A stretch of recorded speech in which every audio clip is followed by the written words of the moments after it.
everything you say to me, it's going to be genuine, fresh, like just unfiltered me on it. Welcome to Honest Wargamer. Today is so God hot. damn it, I did it again. Today's so hot, I've had to start off with an ice pole to cool me down for the fucking spicy takes we're about to get. An icy pole?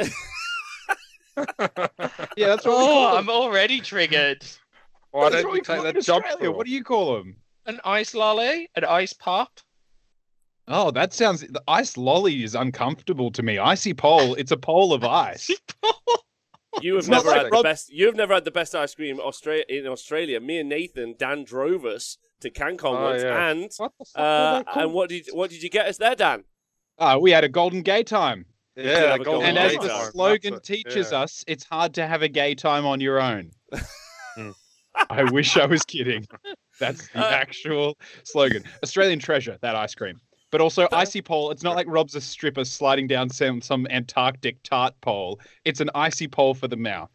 Yeah, it is. Hello, everyone. Thanks for joining us on the Honest Wargamer live on Twitch. Jog PLC has just subscribed, which has been awesome. So has Blank Wizard for the first time ever, I think. Thanks for that. Dawn Shade resubscribed, and Bobbins donated £6.69 to the show, which I am going to frivolously spend on ice poles. I want him to know. Frivolously.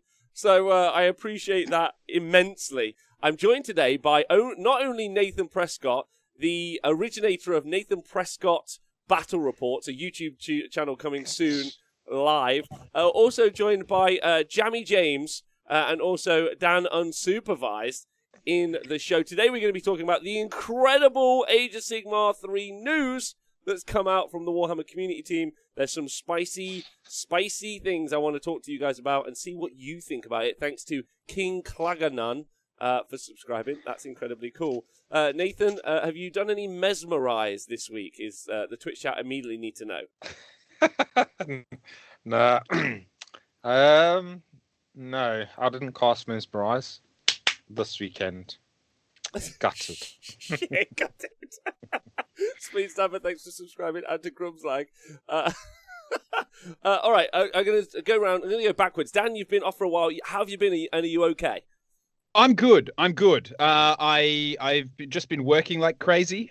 It's very fun, and I'm kind of on cloud nine at the moment. I'm trying not to start drinking too early because the series that I wrote, which is why I've been off a little bit recently as well, has been doing the festival circuit rounds, and there's a couple I can't talk about, but what I can is that we're going to South Korea, which is the good Korea, where we got into a festival in the good Korea, not the like lock you up for looking sideways at a piece of plastic fruit Korea. I'm not sure if I can say that on Twitch. Anyway, we're going to Seoul.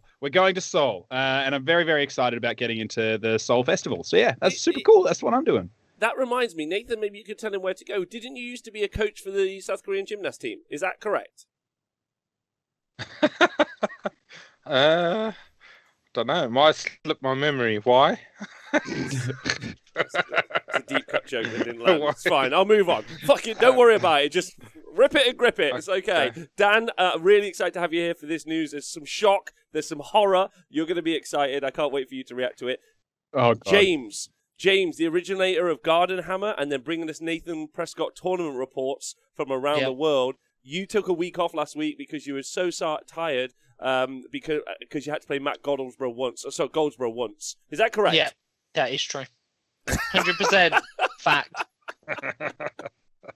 I can't wait to catch up with you and find out how you... Well, no, do you know what? I'll see how you are. Are you okay? How are you? Well? All good in the hood. All is well. All is wonderful. I haven't seen any wind charges all week, so I'm a happier man.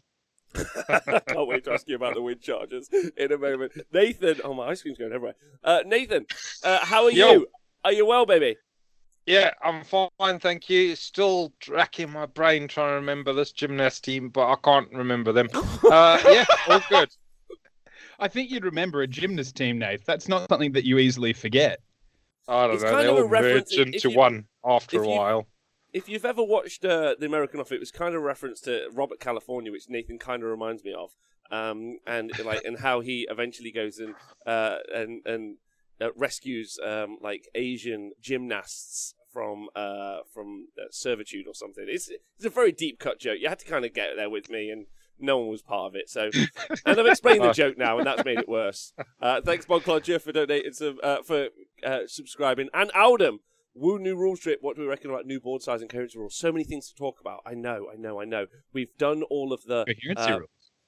Thanks to Rule of Cool Wargaming for extending your subscription as well. Nathan, glad you're okay. I'm going to kind of cycle back a little bit. James, you were away last week, so I need, before we get into this hot gossip that we're going to talk about today, which is all we're going to do on the show today, I'm going to need you to quickly tell me about Garden Hammer. Oh, yeah, okay.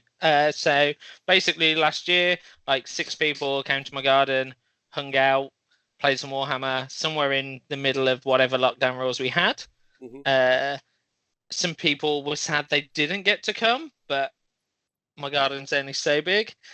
So this year when the rules changed, we decided to go a bit crazier, or I decided to go a bit crazier. And we threw 2 giant I threw 2 giant marquees up. And then 10 tables, 20 players, and my garden for one whole day just became a bunch of nerds I haven't seen in probably a year.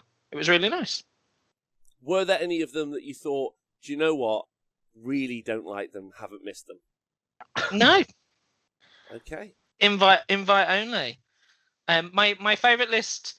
My favourite submission, and I think I've already seen him in the chat, was when Owen sent me his list, and he was like, "There's some scary enough players coming that this list will go down well." And I was like, "Oh," I opened it, and I was like, "Oh, if I get that first, I'm changing that." That's the benefit of power. You're just like, I am God, and I choose not to have to deal with you today, Midas. Thank you to Because he brings the Clawful. gold. Thank you to Clawful for subscribing. Is it true that he was running Andy Hughes' list with all the Mortec and the Harvesters? Probably, yeah. Yeah, 2 but harvesters. he had a thingy as well. What's it Catapult. called? A throwing thing. Catapult. Yeah. Catapult. But what is the name of the unit? Mortec Crawler. Pain in the arse. What, James? We're meant to leave it hanging so he guesses that's the whole point of the show.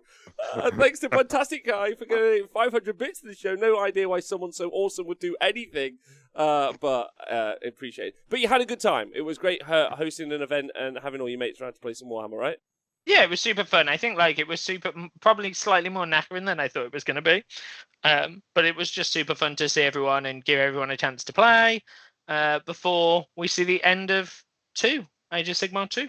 Age of Sigmar 2 is coming to a close. And so let's start off with the news, because that's the big news. Age of Sigmar 3 has been announced. Me and Nathan talked a bit about it last week. It wasn't on the hot topic. It was mainly were those 6 squigs going to ever get mesmerized cast on or not. That's what we really needed to know. But, Dan, how do you feel about the announcement of Age of Sigmar 3 and those Stormcast and Cruel Boys? So the other day I was just so enamored by this that I went and bought a bunch of Thomas the Tank Engine toys because I'm on the hype train, baby, and there's no stopping it. I'm excited. I'm keen. I'm thirsty. And do just give it to me. Just give it to me. I'm thirsty. I'm ready. I'm genuinely super excited for AoS 3. I know that there's probably going to be things that will make me a sad boy, like a cruel boy, but sadder. But almost the majority of the things I've seen very excite me, but I've been out of the loop for a couple of days, so I haven't seen anything that's dropped then. But I'm heckin' excited for AoS 3. I'm just trying to work out the best way to make sure I get a copy of the Dominion box, because I have a feeling that thing's going to be rarer than an icy pole in the desert. It's actually sold out already. It's already sold out. If that helps you any better. But I'm with you. I'm all aboard the Cruel Boys train. I don't think they're even Cruel Boys. They just look like good boys, is all I'm going to say. Excitable little fellas. Ready to jab you in the eyeball. James, I haven't asked you yet, so your reaction to the Dominion box, please, if you will. Big hype. So they were nice enough to reveal the box at, I don't know, was it 6, wasn't it, on the day that everyone was in my garden. So again, just to be clear, in your huge garden. Obviously, just massive. Must be, right? It must be. I love that the only way you can get Nathan to play Warhammer as well is to find a garden. Or was he already there? Was he already in the garden? He was already there. He's been here all of lockdown. I just not told anyone because I didn't want them to come and try and take him. He's not interested unless there's a potential for mushrooms growing in it, so that's why he only plays in caves and gardens. Go on, carry on, James. Sorry. Yeah, but while we were playing, all the stuff started coming out, and yeah, it was really exciting. It's really exciting to see some. I don't know what they are. Tom Layton earlier told me you found some magazines in a trash can. I was like, don't get them out. He's like, maybe they're worth something. I'm like, that's not how it works. Right, okay. We might be back. So just before we can kind of like just hold off a little bit. Just let the Twitch chat get back in the chat. Is what we can do. Just a quick minute to just throw you out there and say that the icy pole is not nice. I've elected to just dip it in me water. So you have icy pole flavoured water. Delicious. You know, Did you see the bands earlier? Super Series final this weekend. Very exciting. I missed it because I was cooking. Oh, okay. Yeah, they look great. I'm really excited about it. It's looking. What are they? Oh, they banned everyone. They mainly attacked AD Mac. They were like, "Fuck you, AD Mac. You can't have your demon princes." I was like, "That's mean." Nothing. That's mean. But it's gonna be a really good show. I'm looking forward to it. Darren and Owen are coming up to do the coverage. I'm gonna let them do like the final game together. So I think that's gonna be. We're back. Huh? No. I refuse to think we're back. I want you all to know that I've tried to get into cooking and I've started using a lot of ginger. And man, it doesn't really like you put in one tiny bit, you don't taste it. You put in two tiny bits, the whole thing just tastes of that one thing. How do you prepare your ginger? Just chop it. Why? Like talk to it calmly, and then I chop it. Do you never do that thing where you peel it with a spoon? What? Yeah. What? Do you? I just use garlic? a garlic crusher, and then A garlic crusher? Yeah, and then it just shreds it into tiny little bits that go everywhere, and some of them go in the pan. And As someone who cooks, this conversation is hurting me. What do you do with? I cook. Fuck you. No, I mean you like don't cook. You don't cook. Some of you might not know. Me and Nathan used to live together, and at one point, I saw him come home from work, and I was like, "What have you made for dinner?" And he just made 6 pies. Yeah, good. What sort good. of pies? Solid move.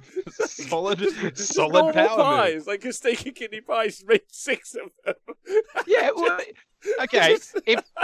If you're actually getting into cooking, you'll know and I'm sure the chat will confirm, it's very hard to cook in small amounts. Very easy to cook in large ones. You want to cook 1 pie? Madness. You want to cook 6 pies? Easy. Yeah. It's a numbers game. 6 pies fit in the oven, so you might as well put all 6 of them in there. Today. I love you so much. Okay, all right, I think we're back. Thank you to Retastanti for subscribing. What kind of magazines? Oh, I didn't know we were live. They could have been anyone. Right, okay. Back on the hype train. I don't know where we were. James had a good time in the garden. We did some hammer. Who won, James? Or did no one win? Did the hobby win? Yeah, I guess so. Well, there was some scores, and then I'd added some soft scores, which was even funnier because Owen reminded me how many soft scores I'd added because I'd had a few beverages and forgotten the pack, and it changed the lineup entirely and put Owen in his favourite position of 4th.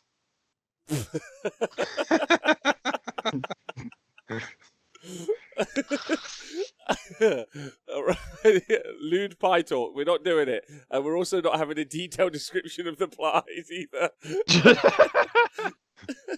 Right. Okay. Do you guys want to get on with the news? Yeah, let's do it. Sure thing. Okay. All right. Now that so I know we're not doing an only. Do you know which episode. army won it, though? Which army won? Just quickly, which army James. won? Tell me. Giants. Yeah. No. Sons of Behemoth. Fucking Gargants. Yeah. Fucking sick of them. Like, honestly, I reckon all of the teams coming to Super Series like, fuck Rob, he's such a dickhead. Here's another fucking Gargant list. And they lose. Apart from Andy Burgess, they just lose all the time. And every Gargant player walks away and They is like... won that tournament. Yeah, They won did. the tournament. They won with the Garden soft scores in the Garden. So, they won it. Doesn't Still count. won. Doesn't count. A win is a win. No, a win isn't a win. Yes, it is. You tell that to Lance Armstrong, Nath. Don't know who he is. I'm not going to talk to that. You tell whoever that is.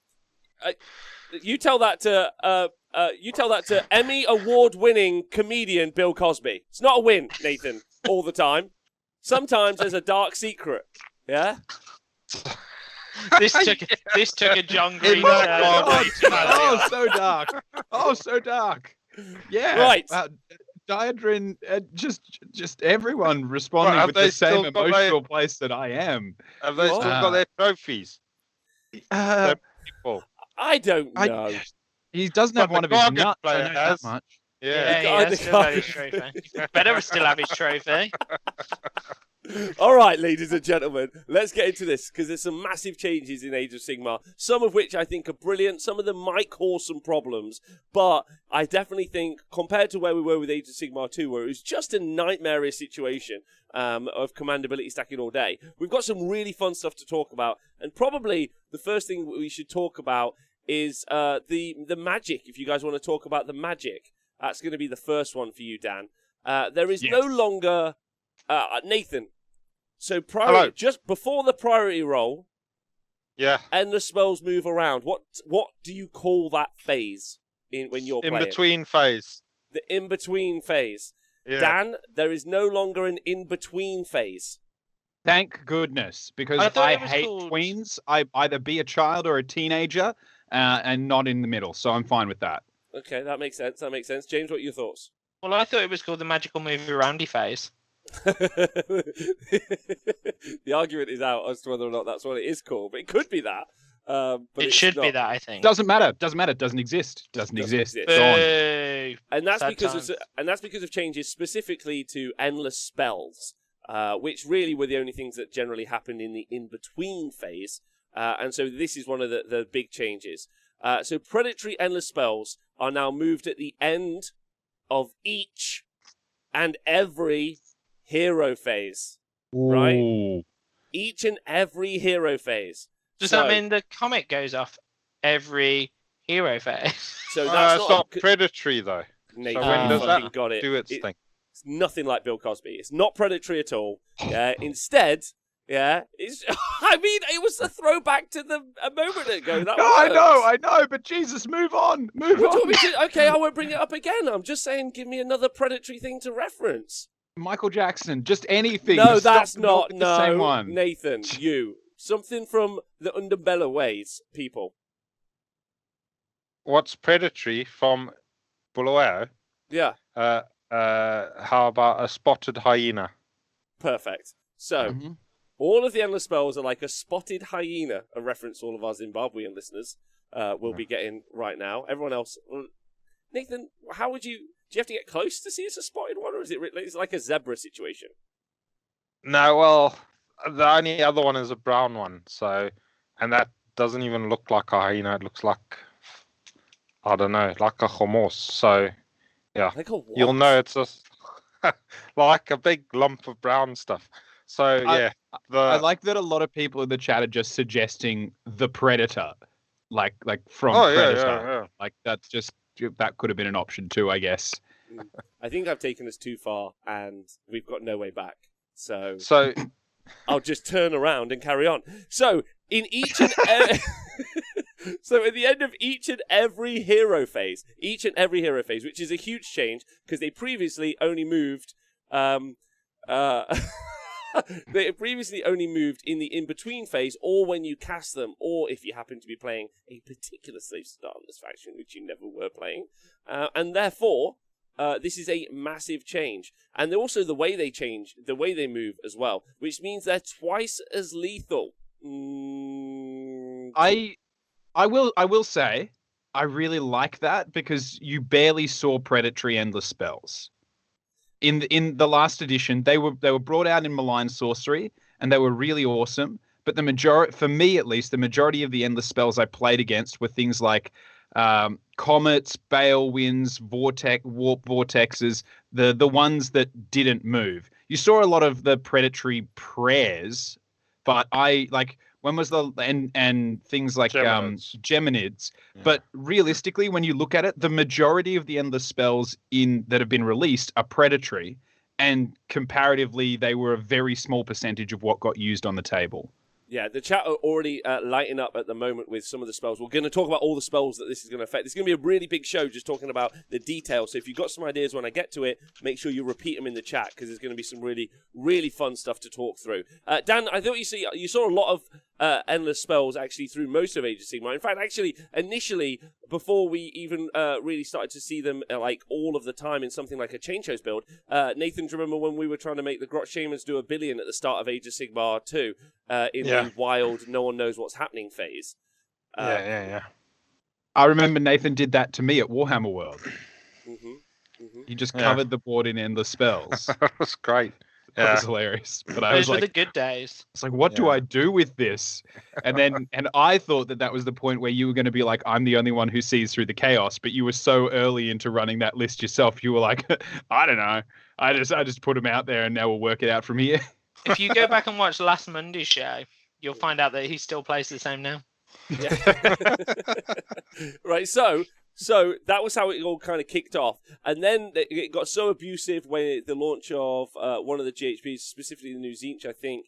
But I can't remember exactly. But we saw, I think it was one of the GHPs. But what we effectively saw was so many endless spells used to block people in that they actually introduced the rule of 3. So now your army lists since the last GHP have only been able to include 3 endless spells. They haven't said whether or not they're going to keep that and maintain that. I assume that they're probably going to maintain that as well, 0 to 3 endless spells, but that's only if they don't do something about endless spells blocking your movement. I'm pretty much expecting it so that you can move through endless spells but can't stand on endless spells. I think that they'll put that in effect, which I think it would be a very positive change. So ultimately that's good. And then the way that they move has changed as well. So we'll talk about that, and then we'll kind of talk about the implications of how we think it's going to happen. Since they move in your opponent's turn, you can set up problems that they have to deal with right away. Okay, but then you're going to control them, so not really, but we'll get to that. Upsetting your foes' plans and making them think on their feet. But you have to be careful. If any predatory endless spell moves too far away or you summon too many, you might lose control of them, and you need to keep those wizards alive. You can't control an endless spell if you're dead. So, predatory endless spell control has changed. So previously you would just cast it out into the world, and then in between priority rolls, it would move around. That's how it would work. It doesn't do that now. Now, before moving predatory endless spells, you must first determine which are controlled and which are wild. A predatory endless spell within 30 inches of the model that summoned it is controlled by that wizard. A wizard can control 1 predatory endless spell per hero phase. If there is more than 1 predatory endless spell that a friendly wizard could control, you must pick which they control. Predatory endless spells that are not controlled are wild. And then wild ones, you just alternate like we alternate now, if that makes sense. Starting with your turn, and then you move to your turn. So there's some huge implications by this, because effectively every person in the world now has got bound endless spells, which I'd like everyone to know is honestly the most fun you can have, ever. When you just mercilessly tell your opponent that you're going to do something, they can't control it, they can't stop it, like, you can do nothing. It's honestly, like, just peak game design for interaction. It's never caused anyone to have an issue with another player, ever. It's fine. So I'm very excited about this. James, you're first. How do you feel about this change? Well, I think like the problem wasn't it? Then when we bound endless spells for one army in one book, and they were all the same spells, it became like a horrible interaction.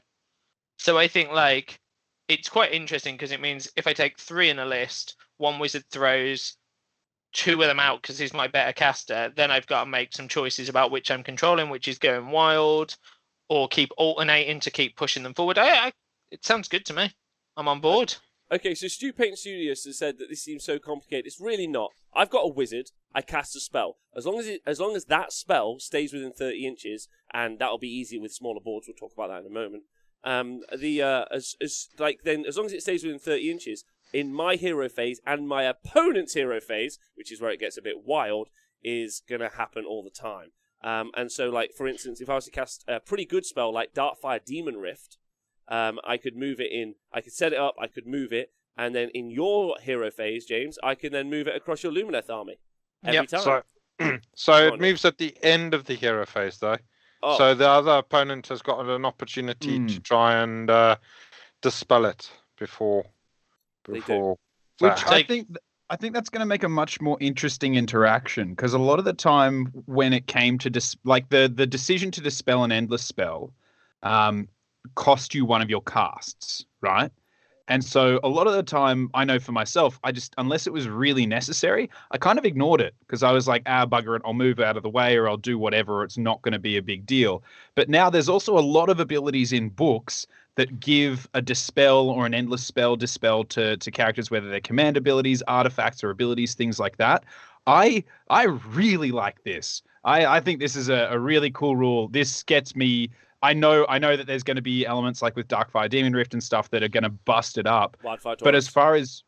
far as Wildfire Taurus, true. Geminids. But as far as using this though, it's really exciting because I think Wrong. it's also Wrong, limited Wrong. If you've by never how had many Scuttle- wizards. If you've never had Scuttletide hit you once, let me tell you, I don't want Scuttletide to hit me twice. That's all I'm going to say. Yeah, and it's 100% the right decision. Like for me to say that, there's no way I want Scuttletide up my little 5-wound character's butt twice. Like it doubles the effectiveness of endless spells, like so much. If endless spells stay as good. Huh? If we don't see like a rewrite on every endless spell. Okay, yeah. It depends on if the endless spells aren't as good, I guess. Or if they double their points. Yeah, they might increase the points, say. Yeah. On them. And then we'll probably never take any. Okay, well, it's all like Dan. The only reason I brought it up is because like currently the way it works, there's so many good endless spells that are horrific. I don't know if you've played Darkfire Demon Rift, but it isn't the funnest. Yeah, and neither Scuttletide, just all the fucking moon. Fuck the moon. Fuck the moon. Nathan's moon. The racist swords. So they're either going to have to, and because those aren't the core endless spells, so they're either going to have to change the rules on the core endless spells, and then also the endless spells that came in our battle tomes, or they're not. Like either way, like I wouldn't mind if it just happened in your turn, but the fact it's going to happen in both heroes' phases, on top of monstrous reactions, on top of heroic actions, yeah. Apparently, somebody in the chat saying that they're going to change all the war scrolls for all the endless spells. They've said that they're going to change some. Some of them. Yeah. But for the record, I realize I'm just going to say I realize that there's going to be reasons not to. But one of the things for me that was the most exciting with the Malign Sorcery release was I was super excited for endless spells blasting across, and like for me reading a lot of the fiction as well of like wild predatory endless spells and wizards casting them and them going ballistic. I wanted that to happen in my games and I never got it. So I'm genuinely, I realize it might bust up some games, but there's already busted stuff that's ruining my life anyway. At least if it's some like a malicious like wave of spiders, I'm like, damn yeah, because it had to get cast, it had to be in range, you had to do all that, and I had to fail to dispel it. I realize it might suck sometimes, but I'm keen for magic going everywhere. Yeah, so Ridge of Sigmar has actually just made a really good point. He says, we don't actually know all of it, so we should probably not talk about it. So we're just actually going to end the show. It's been a delight. I'm just going to, thanks, Dan. I hope you've enjoyed it. Looking forward to seeing you next. Are you back next week? I don't know.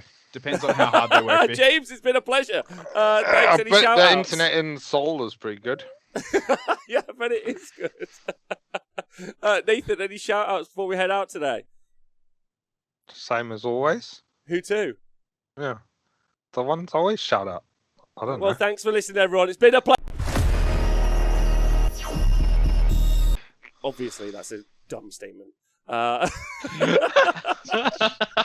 Because we don't know the context, but some of it is implied. Like, of course, because we can only know it right now and what we can talk about as is, right? And I think the fact that there's going to be movement of endless spells in both turns is going to slow the game down. So I'm not a huge fan of that, right? That's what I'm saying. And I think that some of the endless spells need reworking, otherwise they're going to be very abusive. That's what I'd like to say. Because they move in both hero phases. I think, again, do you know, it's just because I'm just going to steal your thunder. But actually, like, having played the wonderful Kangaroos the other day, they're super slow to play. Because, well, no, the stupid Kangaroos. Because they move, like, every 5 minutes.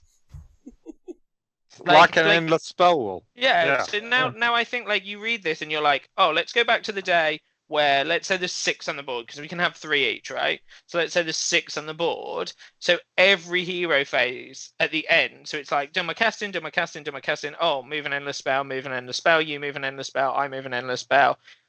6 times. It'll be interesting to see. So maybe in all their rewrites, maybe they're a little bit more like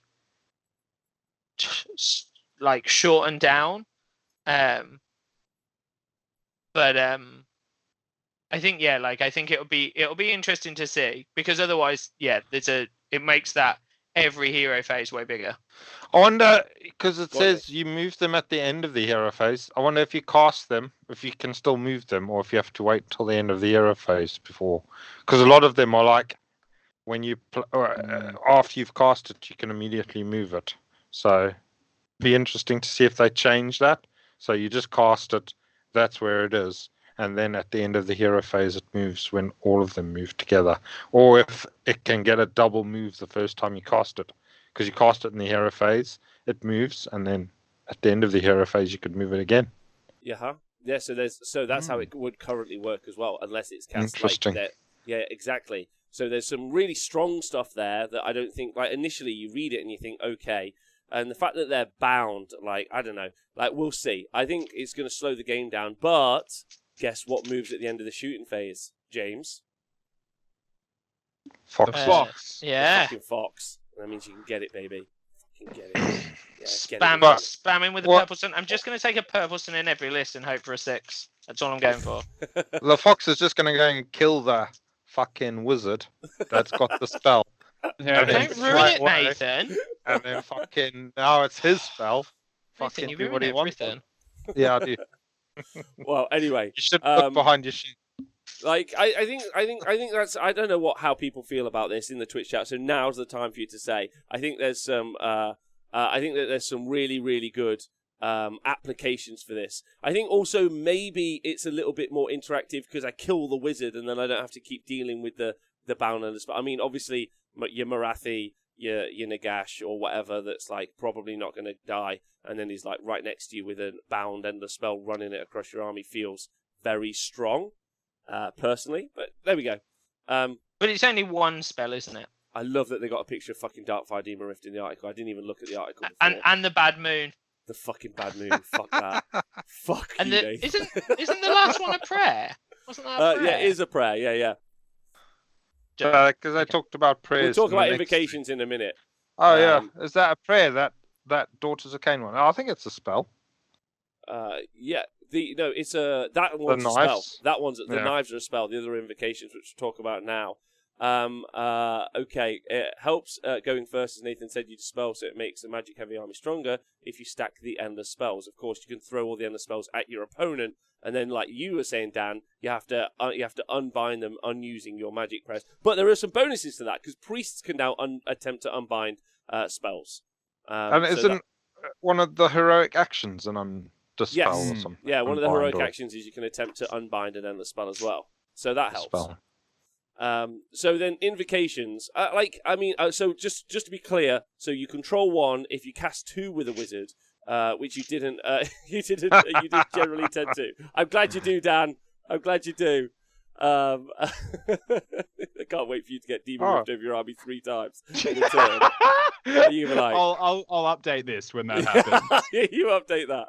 That's great. It'll be this. This will be the update. Let me just fix it there.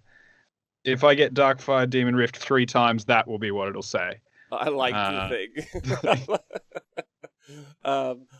Have you played against Bound Endless Spells yet? Like, has anyone played against them? Yeah, I think the issue that I had with them in Seraphon was that they were just so easy, and they were just like easy and many.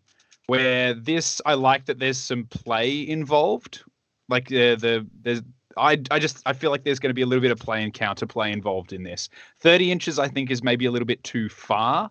If I was like getting into the nitty gritty without playing, I'd think maybe 18 or 24. Like the wizard has to be at risk for there to be some benefit from it, but we'll see, I guess.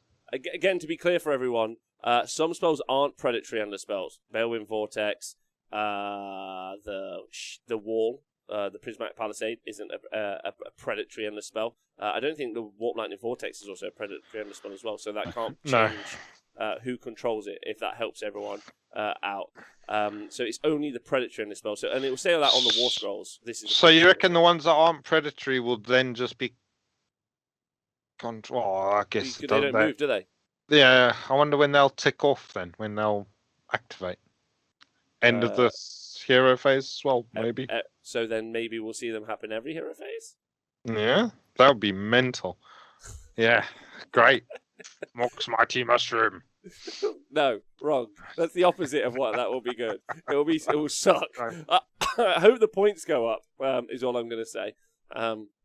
Anyway, Invocations. These are similar to endless spells, but they're summoned by priests, since they're under the control of a specific priest. In cases where they can move, their rules are also similar to before. So there you go. And then Invocations Invocations work as much as they did previously, with one important exception. Your opponent's priest can attempt to banish them. And Dan, this is time for some positivity. Love this. Mm-hmm. Love this. My priest can look at your priest and be like, my god's better than your god. We can go fucking full, like... I won't make a joke there, but there's loads you can make. No, well, I'm just excited about it because obviously dwarven runesmiths are priests, and they worship gods that have existed for a very, very, very, very, very, very long time. Correct, Nath?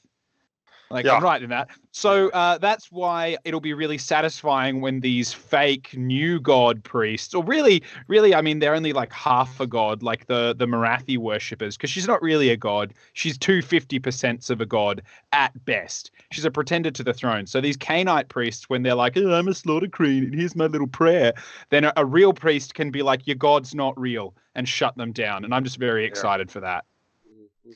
Yes. Rune Lords are going to be ruling it. Just telling them to shut up. And also dispelling spells like, get off! Yep. And you... It'll be really satisfying. Bugger off too. But you do have to give up. So at the start of your hero phase, you can attempt to banish one invocation with each friendly priest. Instead of chanting a prayer with that priest in that hero phase, the same player cannot attempt to banish the same invocation more than once per phase. And to attempt to banish an invocation, you pick one invocation within 48 inches of a friendly priest. So anywhere that is visible to them, they make a banishment roll, and if the roll is greater than the answer value of that invocation, it is banished and removed. An invocation cannot be summoned again in the turn that is removed from play. They've also said that about endless spells as well, right? You cannot re-summon an endless spell once you've cast it, which is great. Oh, really? Yeah. They've said that somewhere in this article. It stops like the cycling of, say, the Everblaze or people, because previously you dispelled at the top of the turn, which meant that you could dispel and recast. You could only attempt to cast it once, but there was nothing against dispelling it and recasting it. Same with Geminids. I don't know if anyone's been double tapped by Geminids for -2 to hit and -2 to wound, but not 2 to wound, -2 attacks, but that sucks. This gives priests a really interesting place in your army, as they can counter both invocations and endless spells, so they can try and stop them. That also means magic-hating armies like Disciples of Khorne. What, James? Have they changed the name? Maybe it's a new book. The Disciples of Khorne. Thanks to Tuggy for subscribing. They're not the most disciple-like of worshippers, are they? No, I don't think that's disciplined and discipling. But now they do magic. Fellas. However, how do you think that calling them the Blades of Khorne makes like the hammer and like mace wielding Khornates feel like? Do they feel like second-class citizens? Because realistically, you would have to work pretty hard to hammer the skull intact off the shoulders of someone without ruining really hard it. In the chest. Yeah, but multiple just their head just comes out. Not that anyone that works for Khorne's that intelligent. But I just think it's really specific, and I don't like it. In the same way that if the Sons of Behemoth, what about the Lady Gargants? How do they feel about that name? Yeah, or the Sons of Malice in the Stormcast. Really like to know how they feel about it. The Blades of Khorne, that's just really, really elitist and ignorant of the Khornates that like to hit you with flat, blunt objects many times. Like a golf club, yeah. Yeah, knock their head off like a golf ball type thing. I'm waiting to see a Khornate warrior with a putter just like run in and really lay about class. Someone in a polo shirt and the pants, just like, I shall kill you, Jeffrey. Right. Okay. So priests unbinding The binding skull other people's. caddy of corn. Yeah. So priests. So priests unbinding endless prayers. How do you guys feel about that? I think that's a big positive change. Yes. Yep. Thumbs all around. Also, if anyone's interested, you can go onto the Azir app. It's not called Azir. The list writing bit's called Azir. The Age of Sigmar app, and you can just type in the word priest, and it'll bring up all the different priests that are available. And I was going to do a quick game now. I'm going to need you to you three love or hate. That's what I want to go through with the priests available in the mortal realms, okay? Also, Pete, by the way, made an amazing point in the chat. This is Pete Pratt over from Northern Ireland. And if anyone's going to know anything about priests causing havoc, it will be him. He says, wizards can't clear invocations, but priests can get rid of endless spells. Priests, once again, getting away with hideous abuses of power. Ooh, okay. Priest that you love and hate. You're only allowed one of the two. No fence sitting. Owen's not here. All right. Just for Owen. I love that guy. Yeah, King of Men, thanks for donating £10 to the show. That's amazing. I'm spending it on ice pops. I want you to know that. Blue ice pops. Okay. James, you just need to fire out. Love or hate. All three of you. You just fire them out. All three of you. Okay. Go. Wardock from Bone Splitters. Love. Love. Heavy love. Three loves. Three loves. He's a dancing fella. Rune Lord. Love. Big love. Love. Big love. Maximum Why? love. Why? Because Good I beard. just want to call him daddy. Okay. Cleonia Zeitengale. Oh, love. Yeah, Who? she's good. Love. Love. She's from the Vexed Village. Oh, yes, right. She's got really good shoulder game. Yeah, Yeah. love. Yeah, love. Big shoulder game. Yeah. Nathan, Very you nice. remembered a meme. You remembered Yes. one of the jokes. I did. Yes. Hag Queen. Hey, Hey. Hey, Oh, no. in the bin. Nobody likes that person. She's got those fucking brews that she gives to everybody that taste awful. Also, So- fake god. So three Fake hates. god. Fake Slaughter god. Queen. Can we get a fake god emote made? Hey. Just Same- the same, same difference. It's the same thing as the one you just read out just now. Fake god. Okay. You can't be a priest of a fake god. Doesn't work. Doesn't exist. Fake. Okay, I'm Hate not it. gonna. Hey, do you you know Legends? You know how they legended some stuff. Yes. Yeah. Yeah, from like Silver your Tower. homebrew army. Oh, they're Yeah, still what? on there. Yep. Yeah. Yeah, but they're all none of them have been legended. Some of them are still in it, right? Aren't they? Yep. Yeah. Yeah, apart from one character. Is it the priest? It's the Excelsior War Priest. Oh, Wow, he got love. legended. Wow. He got legended. Interesting. So, nothing Nothing there. Nothing stands out about that model. Let's just put that out there. Right, Auric, Rune Smiter on Magmadroth. Hey. Love. I love that guy. Why do you hate He's him, got- James? Because they all look the same. I don't know which one he is. You could just Good be a point. normal guy and tell me he's a champion. I don't know. He's got a key. All the He's same. got the key to my heart. And that's Nathan. why I love him. He's riding on a Magmadroth and he's got no shoes on. The heavy move. It's a baller move. That's Okay. his Tinder profile right there. Also- ride a Magmadroth. I got no shoes on. That's how you know when I walk in Can we the also bar. point out that he rides on a Magmadroth? He doesn't ride it. He surfs a Magmadroth because he's not sitting on a chair. He's standing on a platform. Yeah, he's So standing. he surfs a Magmadroth. That's Yeah. a baller move. Okay, Yeah. Auric Runemaster.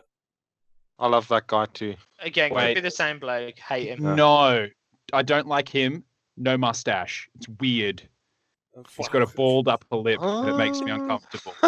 He's got a luscious beard, but clearly he shaves his upper lip. Because you give me a reason that somehow a fire just specifically burnt his stash section, and I'll start to love him. But no upper lip hair, no love for me there. Okay, Soul Scryer. Ishran Soul Scryer. Is that the pointer? Yeah. Hate that dude. Mm-hmm. Pointy Man. Don't point I- no meals at me. I'm okay with Pointy Man because he brings a bowl of mixed nuts with him to battle, so I'm going to like him. Okay, Nathan. It's an elf. I don't like it. Fair. Okay. Yeah. Okay. Smells the funny. The Slaughter Priest. Hate with all my heart. Wow. I think they're quite nice, actually. They're very strong. They've been with all the weird rules that they've had for ages, but yeah, they're all right. Okay. I mean, they've got too many shoes on, but other than that, they're okay. Well, they're not going to be very happy now. They can only cast one prayer. They're going to be livid. Better. They used to be like, blood boil, you can have some brazen skin, here's an invocation, here's another fucking thing. Like, they were like 8 cast wizards, like, just rolling on some dice. And they were standing on their damn shrine thing, so they're just like, also I get rerolls and I just get it because I'm rad. So... They're right, God brothers. Old Corn must have loved those guys. Shut up! Nagash. He's not a priest anymore. Move on. Correct. He's not a priest anymore in Soulblight Gravelords. Well done, James. You passed the test. Congratulations. And any information that upsets Speckles, I learn very quickly. I feel like he's going to get it back. I reckon he's going to get it back. No, he's not a priest, is he? How can you be a priest to yourself? Yeah, I would argue that all gods are the high priest of themselves. Because, like, unless they're like, no, don't worship me, like the freaking emperor in 40k, Nagash absolutely is like, worship me, let me show you how it's done. He doesn't worship himself, does he? Yeah, he does. If you think that he doesn't give his bone an old polish every now and then himself, being like, no one does this as well as I do, you're kidding. I'm surprised Marathi's not a priest as well. In fact, all of them gods. Yeah. Yeah, interesting. Well, Nagash isn't, so just to be clear, he's not a priest. Huskard on Thundertusk. Yeah. Good lad. He is pretty cool. Is he a priest? Oh, on Thundertusk. Yeah. He can pray. And also, if Rick's listening, also you can do the Everwinter, just to remind you. It's an allegiance ability you've got. That's one. One thing I don't like, though, is that the Huskard on Thundertusk is a priest, but for some reason the one on Stonehorn isn't. Like, somehow the mount is the priest. I think why aren't all the ones that are riding the Thundertusk, like the Lord and the Huskard, why aren't they both priests? Yeah. Just the Huskard. That's what I don't get. It's either... It's like he's upgraded and then forgot about his god. Yeah, clearly the Huskard isn't the priest, because then the Huskard on Stonehorn would be a priest. So it's got to be the Thundertusk. But if a Lord is riding a Thundertusk, he's not a priest. So... why is it such a small cross-section of ogre Thundertusk society gets to worship a god? It's just odd. Tinder. That's nice. Okay, next one. Lost it. Yeah. As a priest or not? Laugh at me, James. Yeah, in the middle of something. I'm using my phone. Right, so the Skink Star Priest. He's got priest in the name, doesn't he? Yeah, but do you love or hate him? Oh, it's Seraphim. At the moment, everybody hates all of them. So. He's a nice little lad. He's got a nice smile. And he's only 5 wounds. No. I like him. No. You like him? What? I like him. He gets a pass from me because I enjoy killing them. Okay. Wow. 2 likes. Nathan livid. Yes, private. Skink Priest. Do you know what the Star Priest does, Dan? Do you know what how do you not know what the Star Priest does? I know what he does. I want to like the priest and not the Star Priest. Okay, because he's got the cute little feather cloak. Yeah, he's got a nice little feather cloak. He's a nice lad. Flaps around. Skink Priest. Oh, that's the one I love. That might be the one I like. Yeah, we got these the wrong way around. The one with the feathers. Yeah. I liked the lizard that thinks it's a bird, because it's like, this is what dinosaurs were really like, not like Jurassic Park. That's why he wears all the feathers, I hear. I like that one. Don't worry, everyone. There's not long to go. Plague Priest on Plague Furnace. Love or hate? Yeah, kind of. Good lad. There's all them rats pulling the thing at the back. Good lads. Okay, all right. Nathan? No. No, don't like him. Why? Oh, Nathan. This is a sick rat. I don't like him. He's a love rat. I love him. Love rat. What about finally the Plague Priest not on Plague Furnace? No, not as cool. He's a good lad. He doesn't have a sick ride like his other mate. If you're not pulling up in a Cadillac, I'm not getting in for our date. Well, we know how you pull down. Okay, all right. Well, the final one, the Chaos... Well, it's not the final one, actually. The Chaos War Shrine. Best priest. Yeah, love. Nathan. It's all right. I guess. Also got lots of shoes though, so I'm not that impressed. But okay. Why has this become your weird requirement? I'll take it. Nathan's foot fetish released Do on you think stream. priests should be barefoot? Is this like a thing? Yeah, they've got to be in contact with the ground so they can earth themselves and get their prayers going properly. Okay. Is Yeah. this like a bull aware thing? No, I just made it up now because I know that you don't like bare feet. He's so correct. James Holmes apparently was out there playing the other day with barefoot, triggered. Yeah, seems like a lovely fella, but hate him now. The Lord Relictor. Oh, that's good. Lord Relictor. Oh, that's the Doctor Who guy. He's horrible. He's Hate the best him. lad. Why? Because he's the only... He teleports. What more do you want from a priest? No. Yeah. Okay. All What right. do you What mean, about no? you, Dan? Best lad. I'm going to go with no. I don't love him. Okay, that's fair. That's fair. Zero. All right. Well, we've You- been through all you the will priests see. now in the game, so that's good.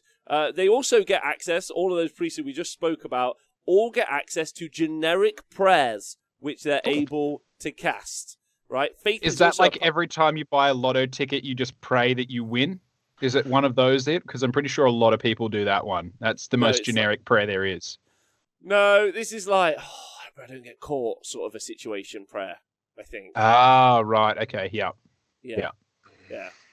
Like, or in James' case, I hope no one ever tries to wax my back, sort of a prayer. Yeah, no chance. That would be a bad day. I don't know who has the most back hair, you, Owen, or Nathan, but it's just ungodly. All three of you. It's What like about hugging a you? ru- it's One like day they're hugging going a to rug. get stuck There's together. no hair. Look at this. No back hair. I've got loads. Like an That's in your otter. Tinder profile, isn't it, Rob? No back hair.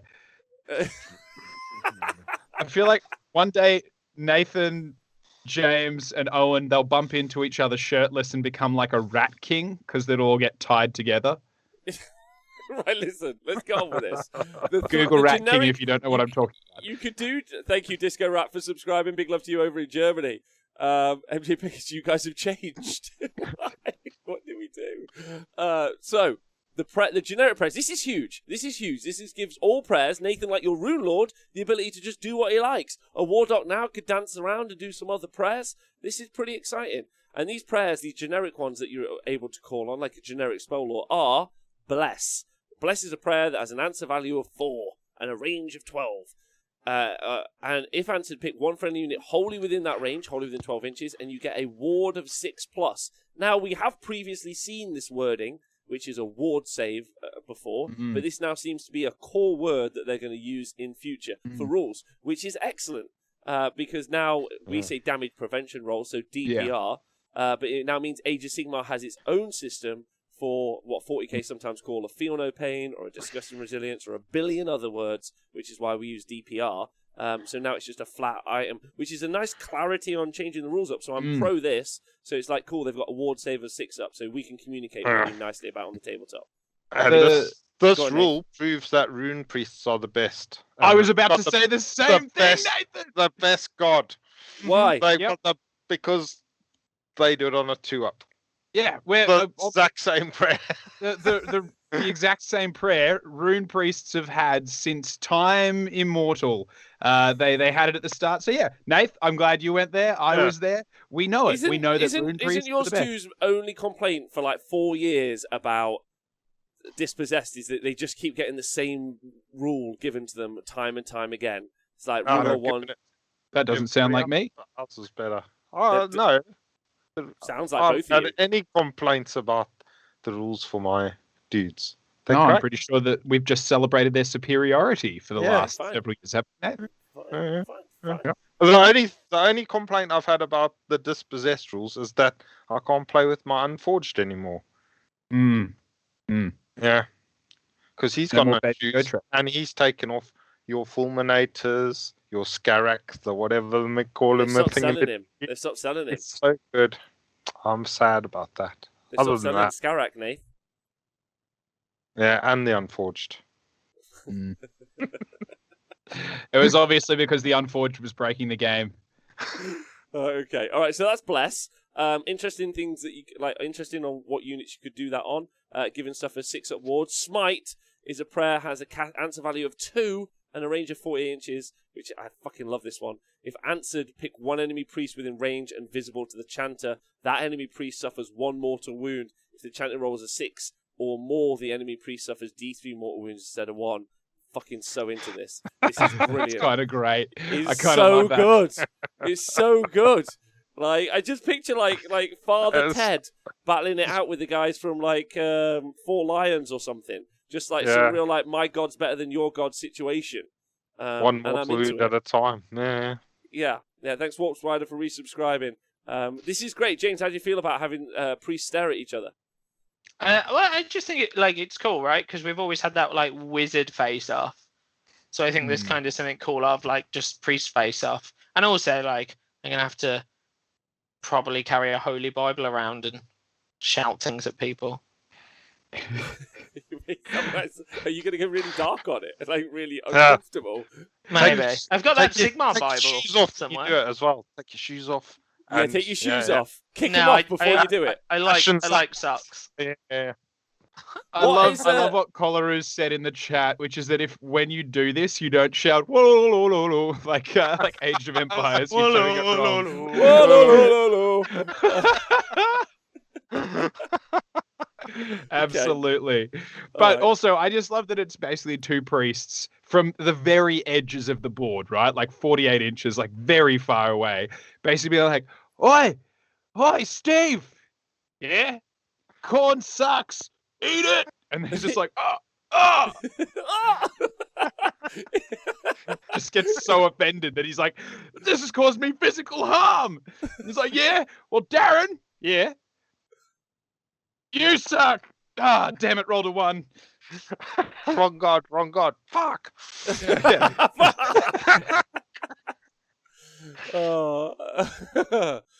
Anyway, brilliant. Really into this. So the prayers give the sense that gods are much closer to the action than before, and the war of the faith is happening at the same time as the physical battle. Plus, they're great for buffing your army when your priest's other abilities are ranged enough to bring in bonus to armies. So, if you don't currently include a priest in your army, you might want to think about going to our web store and picking one up. Because we love money. The changes do both to both endless spells and priests. Oh God, money! I love money. The changes to both. Oh, I've got something to say about that actually. The changes to both endless spells and priests make the game feel wilder and more intense. Apparently, check back here tomorrow. No, I won't. Right? Okay. So I probably will. So I will. Yeah. So let's talk about this. Priests get the ability to stop other priest stuff. Are we all pro that? Yep.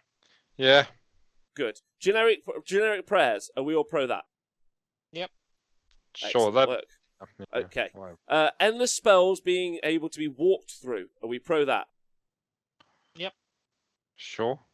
Good. Thumbs up. Thumbs up. Yeah. Endless spells being bound to a wizard. Are we pro that or not pro that? I sort of am. I want to, makes those wizards a target. Let's shoot them. Except some of those wizards are hard to target. But yeah. I think once you did it for one army, you got to do it for them all. Yeah, it makes us all as good as those stinky lizards. So, yeah. My only thing is that in gameplay, 30 inches might be it. Like I would have. If I was doing it, I would have really liked it to be really short, like 18. So the idea that like this wizard is kind of in the thick of the battle, just like pointing a purple sun in front of himself would have been rad. But I like the rule in general. I think it's cool. Thank you to Gash Goddess for donating £10.69 to the show. I think she's a fan of the Nagash. She's the female Nagash. So appreciate that. Zanga Jack, it's okay at the statement like that really fucking if it was easy to just get a priest in your army, then people would just do it. There are more armies out there without priests, so we can't just fucking go buy one, can we? That's a good point, Zanga Jack. I hadn't thought about that. Maybe every army is about to get a priest. Yeah, maybe this is the era of priests. They I don't know if you can see all the artwork that me and Nathan spoke about. Oh no, actually I spoke about it on my own the other day on Friday. But I don't know if you guys have seen that kind of Crusader-ish, Crusader-like, Crusades-esque sort of artwork with the kind of cog forts coming out of the city with the Karajan Overlords imagery with all of the kind of like... Did you guys see that? Yeah. Nope. Okay. Yeah. It feels like they've gone for a kind of like quite a like very religious take on some of the new Age of Sigmar stuff. So maybe that's why we're seeing this kind of like push on priests. I don't know how you guys feel about that. Yeah, everyone's got a god now. I kind of Some like people it. got loads. I thought the artwork was pretty cool. It looks like the cities are going to send out crusades to go and purify the taint of chaos, but they'll be tied more closely with the what are those things called, stormcasts that are associated with the city, and then the stormcasts have to be more careful because they can't go home very easily.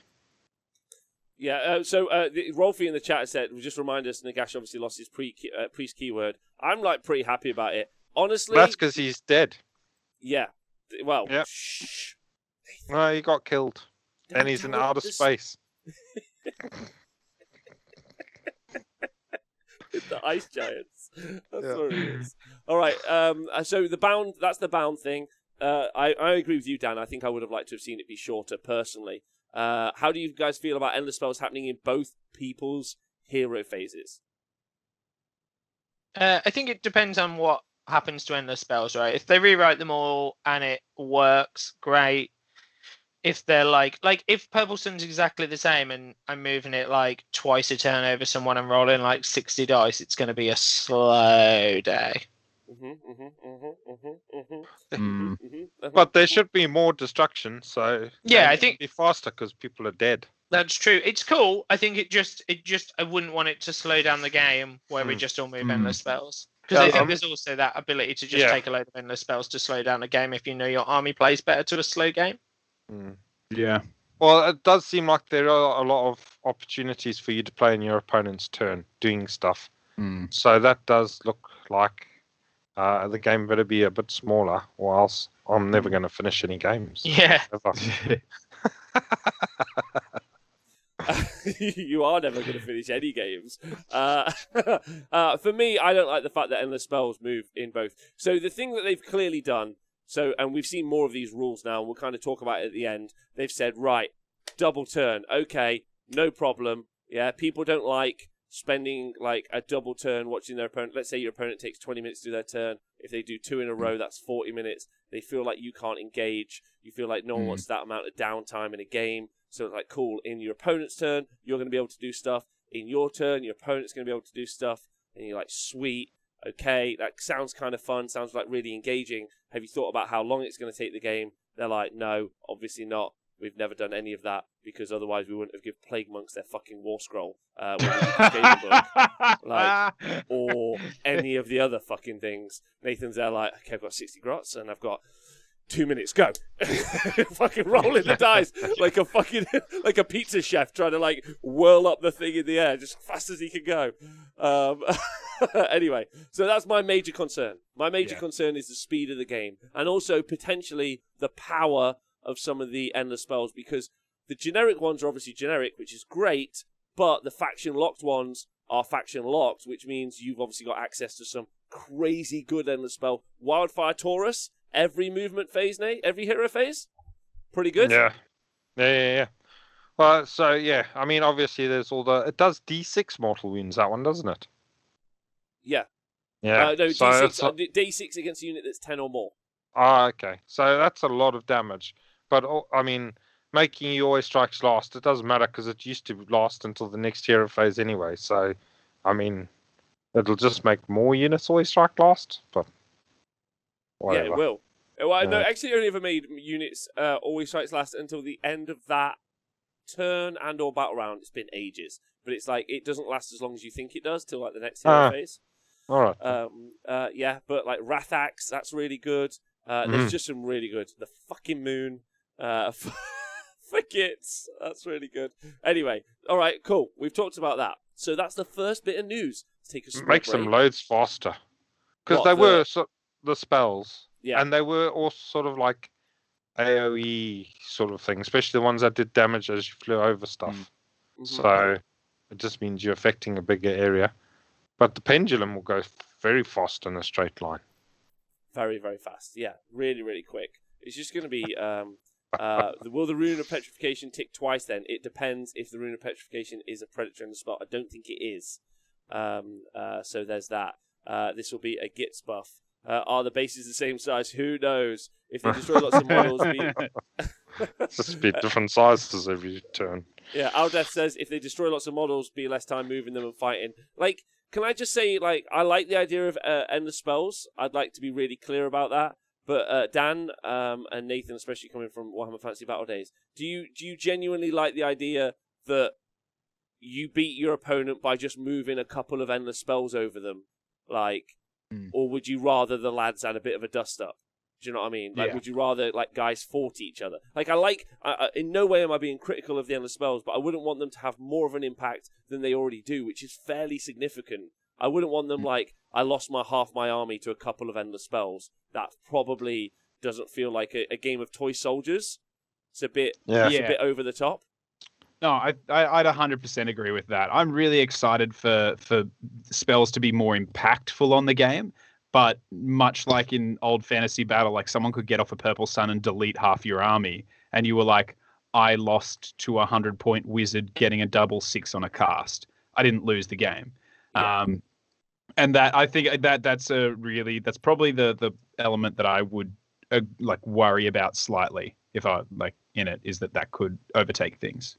Yeah, exactly, and that's just what I wanted to point out. I'm hoping that they put the points up, like really, you should just double the points, right? Because they do twice as much. Yeah, well, it'd be interesting to see what the balance is that they've concocted to make it all very nice and watertight. And watertight, of course. Right, so next up. Who are the Stormcast Eternals is the next thing in the chat here that we're going to be talking about. So, they've done a faction focus. So they said they're going to do one every week. And included in this is probably the biggest change to Age of Sigmar 3 that we've seen so far. Like, it's cute that there's a monster reaction thing. That's fine. And it's fun that your hero can do a heroic action. Probably the biggest change that we've seen for all armies is actually included in this little update. So we'll talk about it. But first off, there's a new allegiance ability for the Stormcast Eternals, and it's called Blaze of Glory. Do you want me to do the story for it? Of course. Absolutely. Can you sing us the song? Can you? Oh, that's what I was going to ask. Can you give us the? I believe it's Bon Jovi. Yeah. Yeah. If we could get a bit of Bon Jovi just while you do it. No problem. Okay. So, I'm not going to sing. Take your shoes off and you'll be fine. Should a Stormcast Eternal be slain in combat, the celestial energy released upon their soul's return to Azir scorches any foe who dares too close. Hey, did you say any fair? As if like there was a small carnival near this person's death? Yeah, they're like, I'm going to burn any carnies I see upon death. Stormcast hate carnies. You heard it here first. So, if a friendly Stormcast Eternals model is slain within an inch of an enemy unit before removing that model from play, you pick one enemy unit within 1 inch of that model, and you roll a dice you'd roll a dice equal to the wounds characteristic of that model. So, you kill a 3-wound character or a 3-wound model, you'll roll 3 dice. Add 1 to the number of those dice if the roll is slain. If the model that was slain is a Thunderstrike keyword, for each 6, the target suffers 1 mortal wound, or a 5 if it's a Thunderstrike.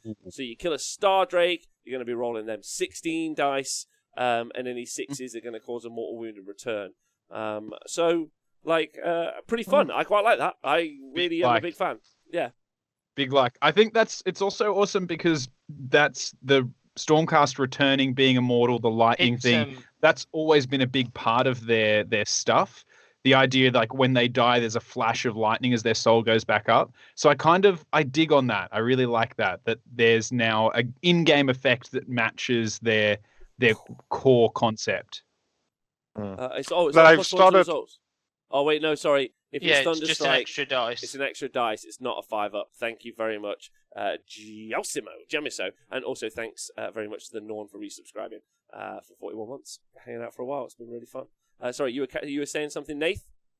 I was just saying they've started adding that into some of the stories.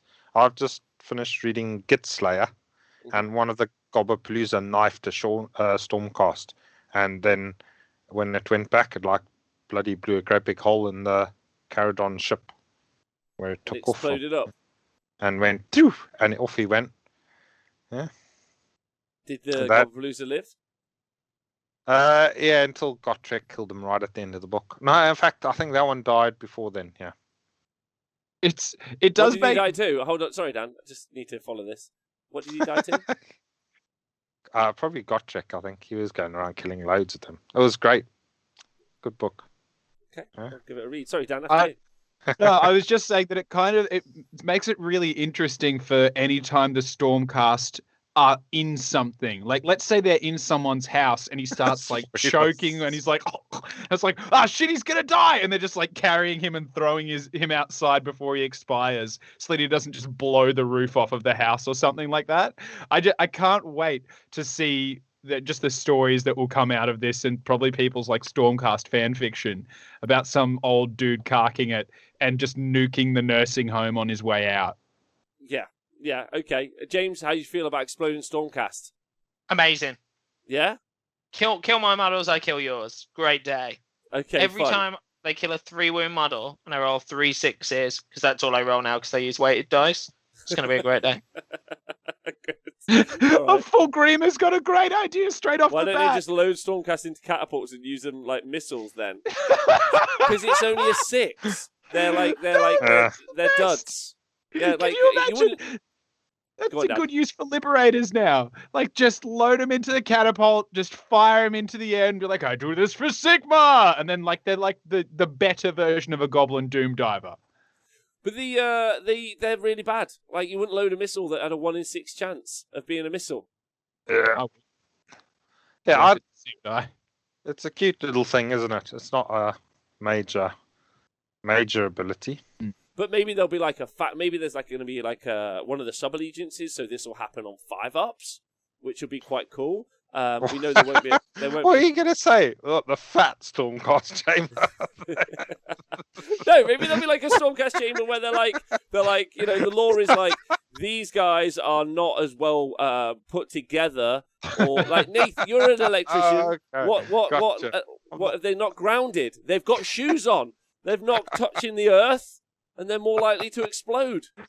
They've wet their pants. Yeah. Maybe they've got some Velcro between the armor plates, and it's just generating a lot of static. Yeah. Not Velcro, I don't mean that. Lycra, who knows? Something that generates they're running around. Yeah, well, they've got all that big, heavy armor. They can't afford to wear like anything weighty or like cotton that's going to get thick and sweaty underneath. So they're definitely wearing something like Lycra or like just a really tight bodysuit under there. Yeah, Owen made a good point in the chat there that it's a really cute trick when you play against it. But like, if I like walk up to a Star Drake and fucking kick his head in, yeah, and then he's like, yes, I get to roll 16 dice. You're like, yeah, but also your Star Drake's dead, mate.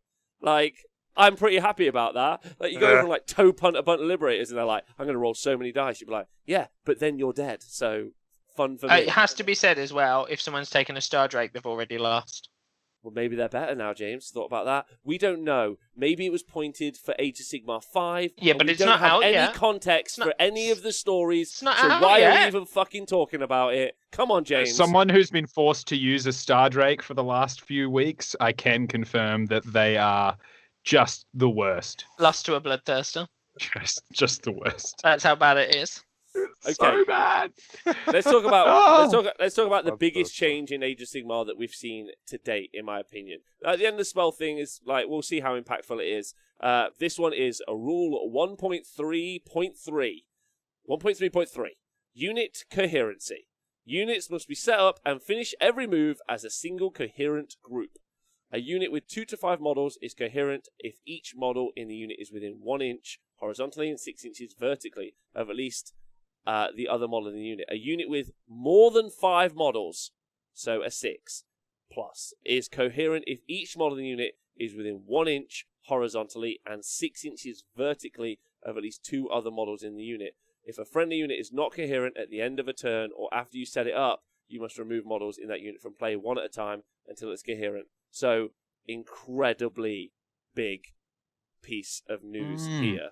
I'll be clear for why. For everyone, because this affects, like, I can already see people talking about gore grunters in the chat. There's loads to break down. We could probably spend fucking an hour on this because it's massive. So I'll try to be really, really clear with it. Effectively, what this means is you're going to have to fight your guys in ranks. Like, they're going to have to just be in a line with each other. And yes, someone at the end, someone's going to say, you just put 2 guys at the end. Because you can't, it stops all stringing out. You can't string out in a line anymore. But yes, you can put 2 at the end, but as soon as you remove 1 from a casualty, the rest battle shock off, basically. So you're fucked. It just means that we're going to fight in small blocks. Let's talk about some of the impacts that this is going to have. Number 1, it means you aren't going to be able to screen as well. So it makes teleporting way better. It makes units that can fly way better. It makes monsters way better because they're going to be able to eat the juicy end of a unit now instead of a screen where they're not going to be able to move around. So those are some of like the immediate implications. It makes a load of other units really bad. Gore Grunters as a 6 means that they all have to be kind of, if you think of it, a 2x3 or a weird shaped. It's kind of a weird shape, like 3 and then 3. If I like a T shape, yeah, like a T shape. Blood Knights with a 1-inch range, they'd have to fly around as a T shape. So, and it's going to make charging and piling in very hard as well. So you'll charge, and instead of being able to grab like 1 model in, you're going to have to make a more complete charge. So you'll have to move with more models, if that makes sense. And then you also won't be able to like flood around, let's say, a big base or an enemy unit. Instead, you're going to have to like jut up and stay in a rank. So those are kind of like the definite kind of like pros and cons, or I don't know if there's pros, but like that's the change, and we'll see what everyone's saying in the chat. As long as they're in groups of 3, the unit can be more spread out. Yes, it makes it a skirmish game, not an army game, says Prop Joe. I think that's maybe fair. It's going to fuck up big hordes of trogs. There's a really good one. We'll talk about it in pieces. I think what they were trying to achieve is twofold. The second thing that I think that they were trying to achieve is make it so that you didn't see the conga line. The conga lines in the lines of units spread out. What do you guys think about that for Age of Sigmar? Do you think it makes it not look like a war game? Where are you with it? I think that this is going to be the big rule that people have an issue with reading it and when we go into the edition. And I'm going to my call, though, is that in 6 months' time, we're going to be really happy for this rule. In the same way that I remember when command points were first suggested that they were being added, there was a lot of negativity around it. And then now we look at it, and command points, for me, is one of the really fun, key tactical elements of the game. I think that this is a positive change. So I know it's going to suck. So just for everyone, when we're talking about conga lines, what we do not mean is just like one. Sometimes in some situations we do mean literally a big brick of dudes at the front with a little snake tail running backwards. So less of a conga line, more of a rat's tail.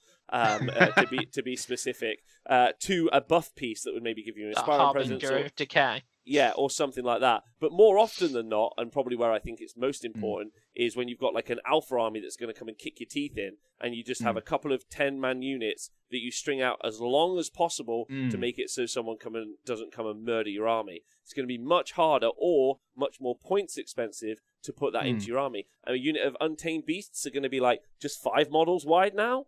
So they're going to be able to screen a lot less. They're a lot less effective.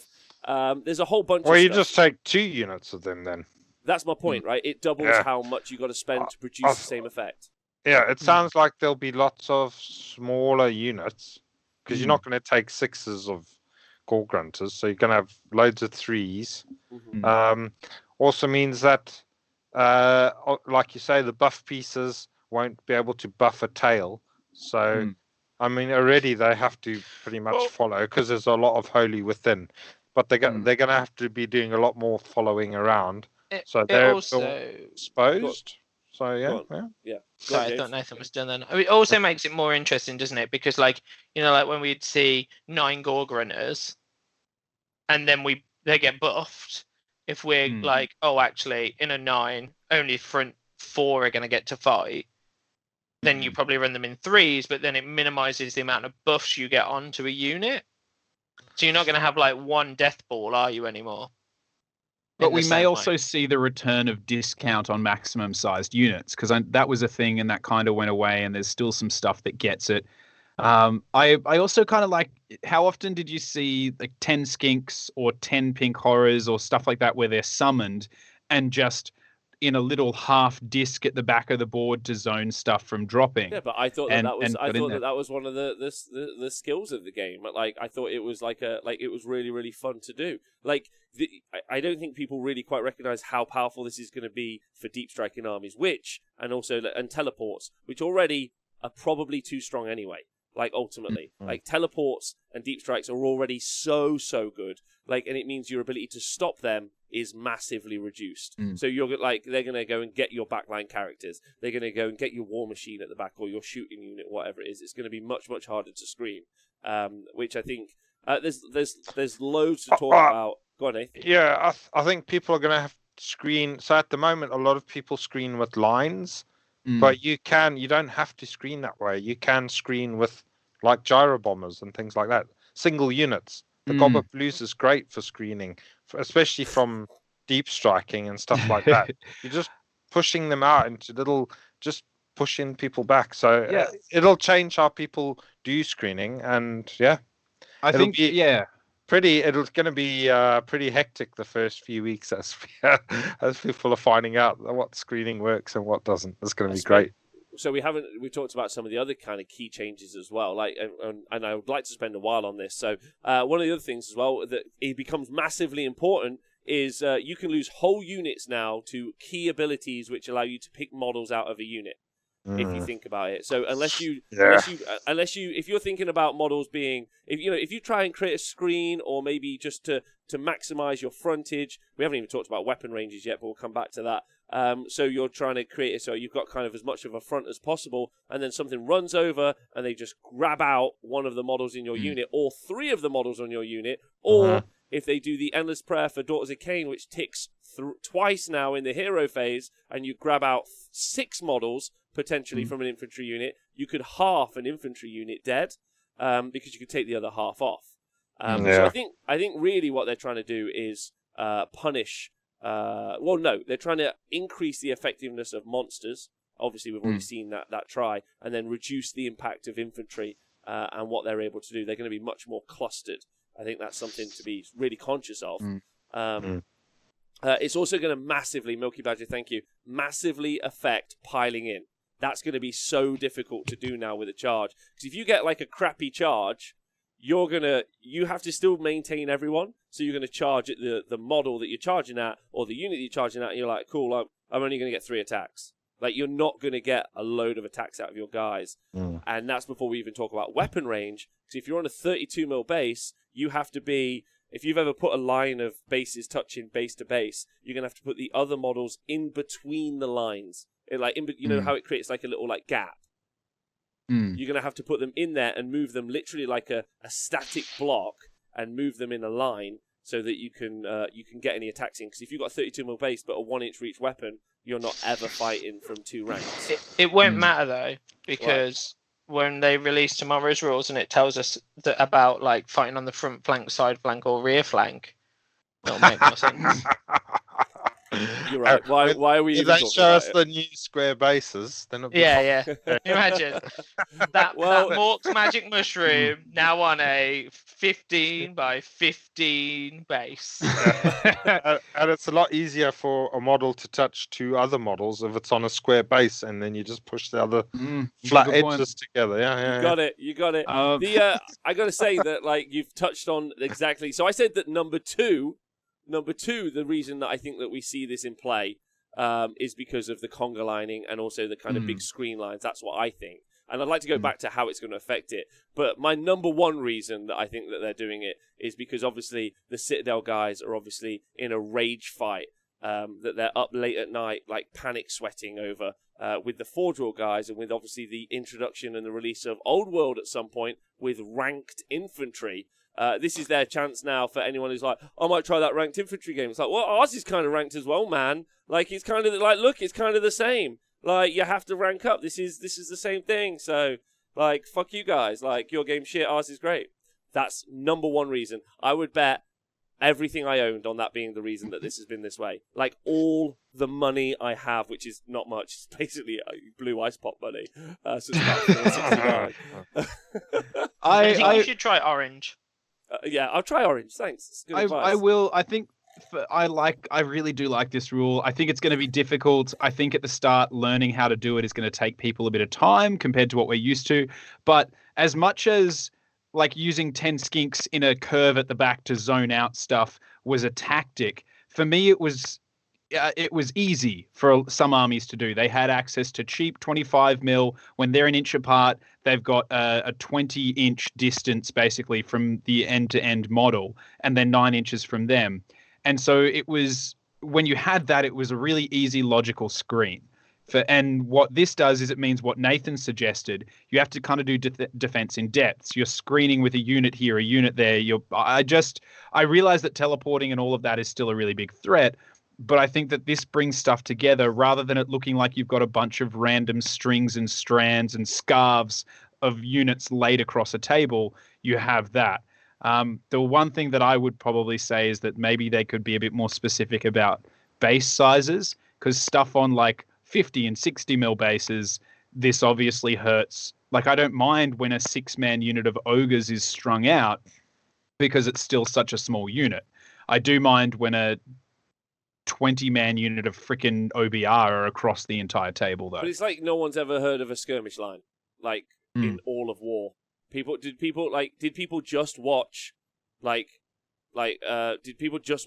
English infantry lines? Like, was there like a movie that's the only one that like children watched in the 80s and 90s? They thought, oh, that's it. This is how they fight in wars. One line. There's not a picket line or a skirmish line. None of those things ever fucking exist. Scouts never were a thing. There's whole like elements of armed armies that work that way. And I don't think everyone has to hold hands and move forward. It feels like very weird. Well, you're still a skirmish line if you fight less than five or less models. You are. All of those 5 model units. The thing that you're talking about as well, Dan and Nathan, is that people don't necessarily have access to a gyrocopter in each army. There's a whole bunch of armies that don't have access to a load of that stuff. And again, some of the strongest units that you can have in the game are have access to some crazy rules, like 3d6-inch charges in Seraphon. When we talk about the Stormcast in a minute, they've now got a 7-inch charge from Deep Strike. With an ability. The fucking pointy man, James, not a fan of him, are you? Stop pointing those eels at me. They've now got more option to land and get you. MSU eels will be having a great time. But, yeah, you won't see the big blocks because they can't fight in a line. Yeah. It's a huge change. I don't know how I feel about it. It does bring it into parity with 40k, but 40k is very different because 40k has terrain and we don't really have terrain. Their Deep Strike stuff also isn't as mental. They do have Deep Strike stuff that's really good in combat, but normally what happens is it gets pushed off or kind of shot back. But then they've got transports and other things, so there's a good conversation there. The thing is I don't understand why it's 5 models. Why it's not 11. So why isn't it units of 11 or more? Yeah. True. That feels like that would be work for this game quite nicely. It's 10 is a skirmish line, like you were saying, Dan. But why isn't it 11 plus? Honestly, though, I would have even if it went up to 6 for me, 6 or less, because that's a unit of knights, that's a unit of minotaurs. That's I think I can see them not wanting 10 long strings across the board, and I personally agree with that. I'm okay with that. But not being able to have 6 gore grunters form a block line and hit something, that it doesn't really fly with me. So yeah. I would have copped 6. I would have been really happy with 6, I think. Yeah, and let's talk about all the units it affects. Piggies, Troggoths, Croxigor, everywhere. Flooded with Croxigor we are. Saurus Knights. Saurus Knights, there's a good example, James. I'm thinking of units that definitely you buy in 3s. Slangor, livid. You rarely see Slangor as much anymore. The reason also it works really well in 40k is because they have a rule where you can fight if the unit or if the model in front of you is in range. And we haven't seen whether or not that's going to be included in here. So if you're within if you're within an inch of a model in your unit that's within half an inch of the enemy, you're able to fight. So that's how they do their kind of two-rank fighting. If we haven't got that in here, which it doesn't say that it's in here, then those second-rank guys definitely can't fight, if that makes sense. Yeah. So. Yeah, all of the dudes with big bases are, that would have been in a 6 or more. They're just going to be reduced to 3s, aren't they? And then units that come in 6s, so like Sneaky Snufflers and Squig Herd, they're just going to have to go in little blobs instead of in lines.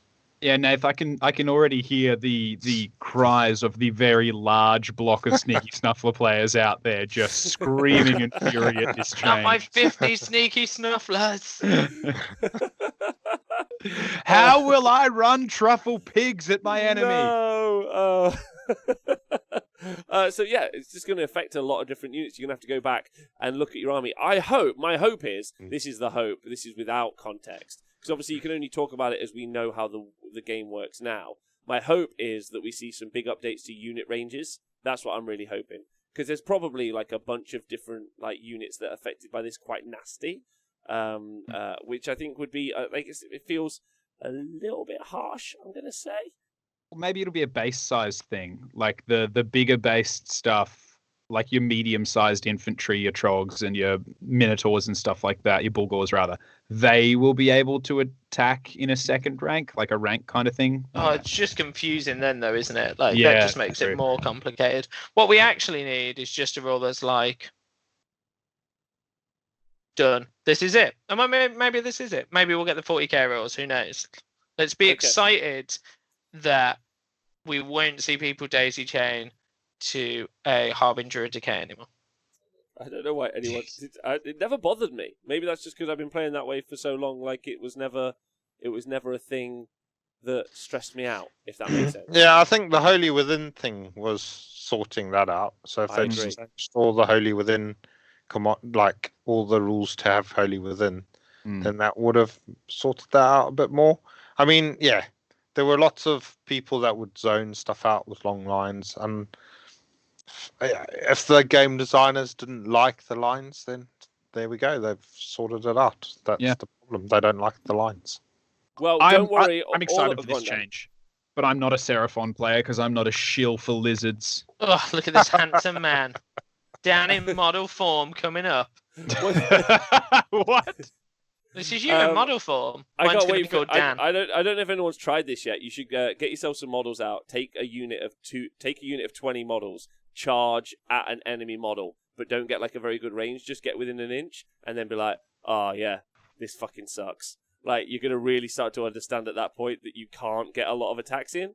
But maybe this is because they just wanted it to be Monsters Edition. So there we go. Shooting Edition. Shooting's gonna be so fucking good, man. Like as a unit awkwardly wheels itself around. It's like, what's your angle of wheeling? And then someone's like, I don't have to do anything, dickhead. I just shoot you. It's gonna be the age of the cunning rook. There we go. Right, so 2.0. They've also announced that a table size of 44 by 60 inches is the recommended for armies ranging for 1,000 to 2,000 points. So there we go. How do you guys feel about the confirmation of the smaller board size? Dan is a thumb up on this. Fine, because I already brought one. So I'm fine with it. I think like it. Obviously, it sucks for people who like myself. I've got a mat that I love using that's now too big, and people who've bought the big, expensive, beautiful plastic boards. However, how much in any game of the table did you not use? That's the thing that it comes down to for me. And there was always like a third of the table we never touched. I think just because I can see in chat people being like bringing up all the FLGSs that had tables made. I think the benefit will be that I've got a 6x4 downstairs that's in my dining room, hilariously.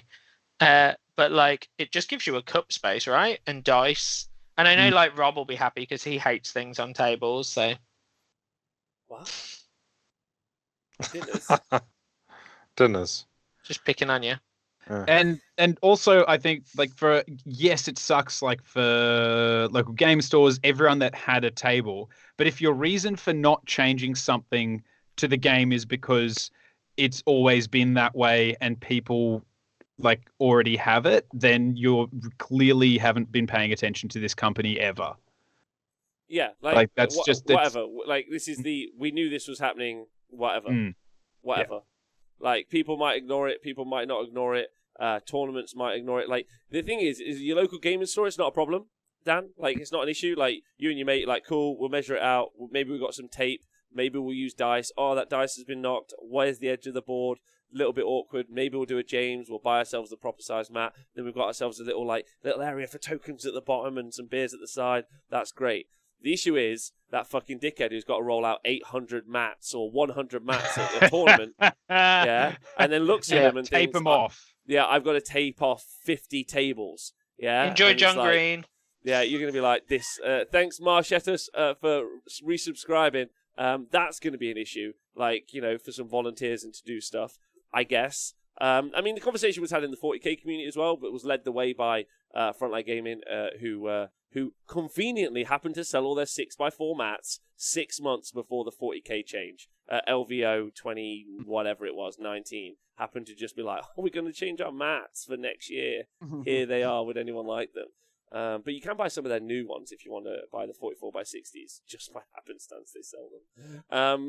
Like if you guys want to go grab them. I think everyone's just going to get really good at sewing. Because what they'll do is they'll cut down their old mats and just rehem the edge there. Problem solved. You're golden. Yeah. I just think it makes deep striking worse, which is the only good thing that to come out of it. Yeah. Well, you don't need to conga line your units out because you don't have as much board to cover. It's actually 25% smaller. It's really big.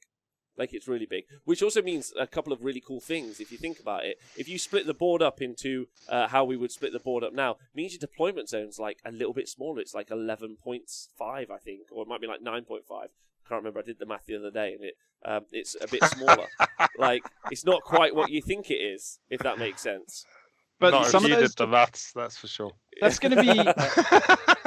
It's going to be interesting because there are... I correct me if I'm wrong, but there are some... scenarios where deployment is like 12 inches from your board edge and 12 inches from enemy models or something like that, right? Mm-hmm. So if you were to deploy 12 inches from your board edge and you dropped first and dropped on that front line, then you can push your opponent a little bit back on their deployment zone. Whereas that wording changed, and am I? Well, we don't know because we don't know anything, do we? There's bound to be loads of new scenarios, hey? Yeah, exactly. Yeah. But this is going to be that's why the GHB is coming out, which they've obviously announced. But it probably means your deployment zones are smaller. Important point for everyone to note. For you people who maybe want to put a lot of models down. So your deployment zones are smaller, and you probably start closer to your opponent, which is obviously going to make those alpha strikes easier, which is going to make your screens more important. So there's kind of like a duality there, ultimately. Also means that those guns are just that little bit closer, Nathan. Iron Drakes.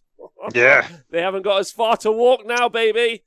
The little guns, they can start shooting, and then the people with the long guns, they're closer, so you can get to them and fucking knife them. Yeah, exactly. And then, like Aspron said in the chat, probably the scenarios will be measured from the center, which is what they do at the moment, which is, by the way, super rubbish. Is that what they do with the 40k thing? Yeah, you measure to the center of the board, and then you measure your objectives from there, which is just the worst. It's 24 and 12 from the edge. You're like, this is great. But then you measure to the middle, and then you're like, right, 18 inches from this middle point out here. You're like, fuck me, this sucks. Can't you just draw across in the middle and just draw from there? You can, but obviously the book won't have that in. The book will have from the middle, so that you can play it on whichever board. Am I making sense? Yeah. It's hard to measure from the middle. Well, it's longer. How does that sound? It takes longer. Okay. Cool. Fine. So no one. I'd like to see the 40k ones. Well, I guess we're going to see these ones. So no, I don't want to see the 40k ones on. It's okay. We can do a 40k show with you, Nath. No. We can talk about anyway, Drakari rules. So the boards are smaller and coherency has changed pretty shorter tables but longer games. 100%. That's the future. A great example of character design to take advantage of the new rules, apparently, is the Lord Imperatant. We know there will be. There he is. We know there will be lots more. We know there will be lots more command points flying around, but this guy gets to issue a command every turn for free, on top of a host of other useful abilities. So, so he's got 7 wounds and a 3-up save, and he's also moved 5 inches. So 7 wounds on a 3-up save is pretty great. He's got a D6-inch shooting attack, which is 18 inches, 3 threes, rend 1, damage 1. He's also got a Warhammer, which is 4 attacks, 3 threes, rend 1, and 2 damage. It's pretty baller. It's also blessed. It's just remember. It is a blessed Warhammer. That's correct.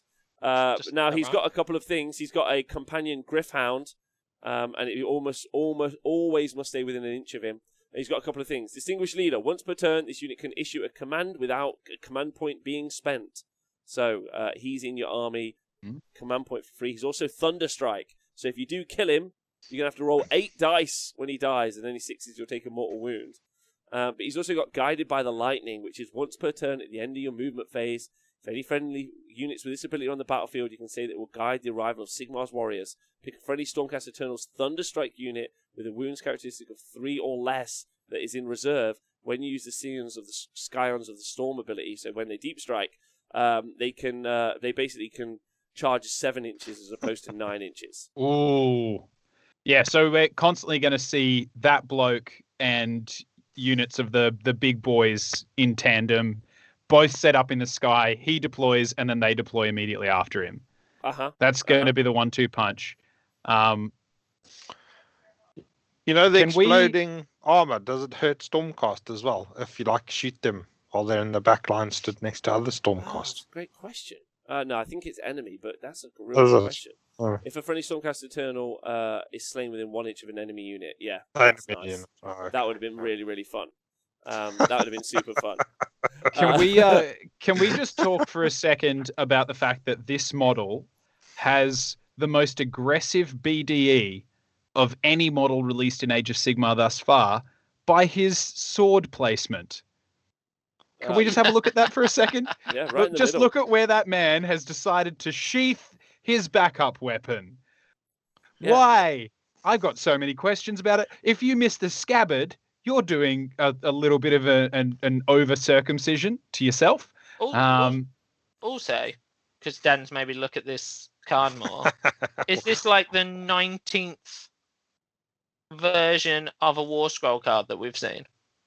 Oh yeah, new War Scroll card. Yeah, new War Scroll card. Could be anything. I like the little flavor text that's on it. That's always fun. So deep striking no longer being an issue for these guys. 7-inch, probably rerollable, makes them very consistent into units that can't scream.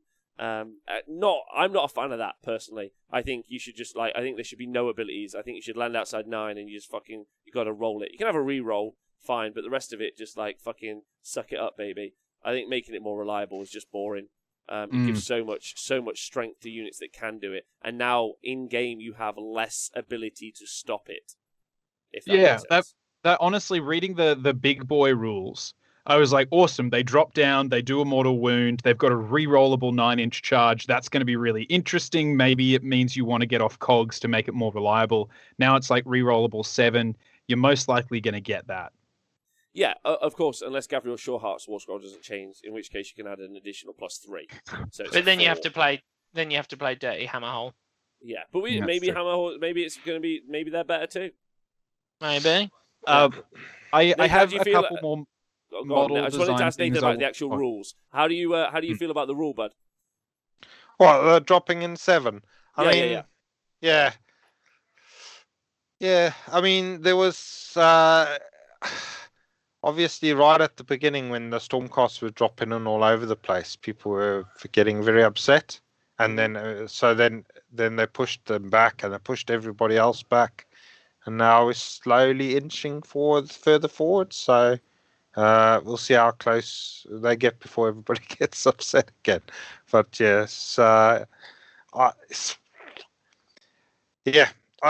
just does seem weird that they they're sort of sneaking back into that territory where people had a lot of beef in the first place.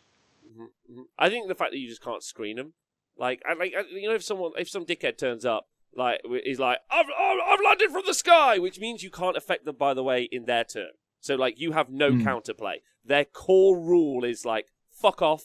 I'll do what I like until it's my turn. Which is fine if you're the guy who does that. You're like, sweet, I'm into this. This is me. Hang on, you're just being me. Carry on. Yeah, he's like, you can't. He's like, you can't hurt me, can't hurt me, can't hurt me. And you're like, all right, cool. And then he lands, and he's like, right, I'll charge. And he's like, oh, I've got nowhere to charge. You're like, I know, dickhead, because I've just put this little fucking unit of 10 fellas out.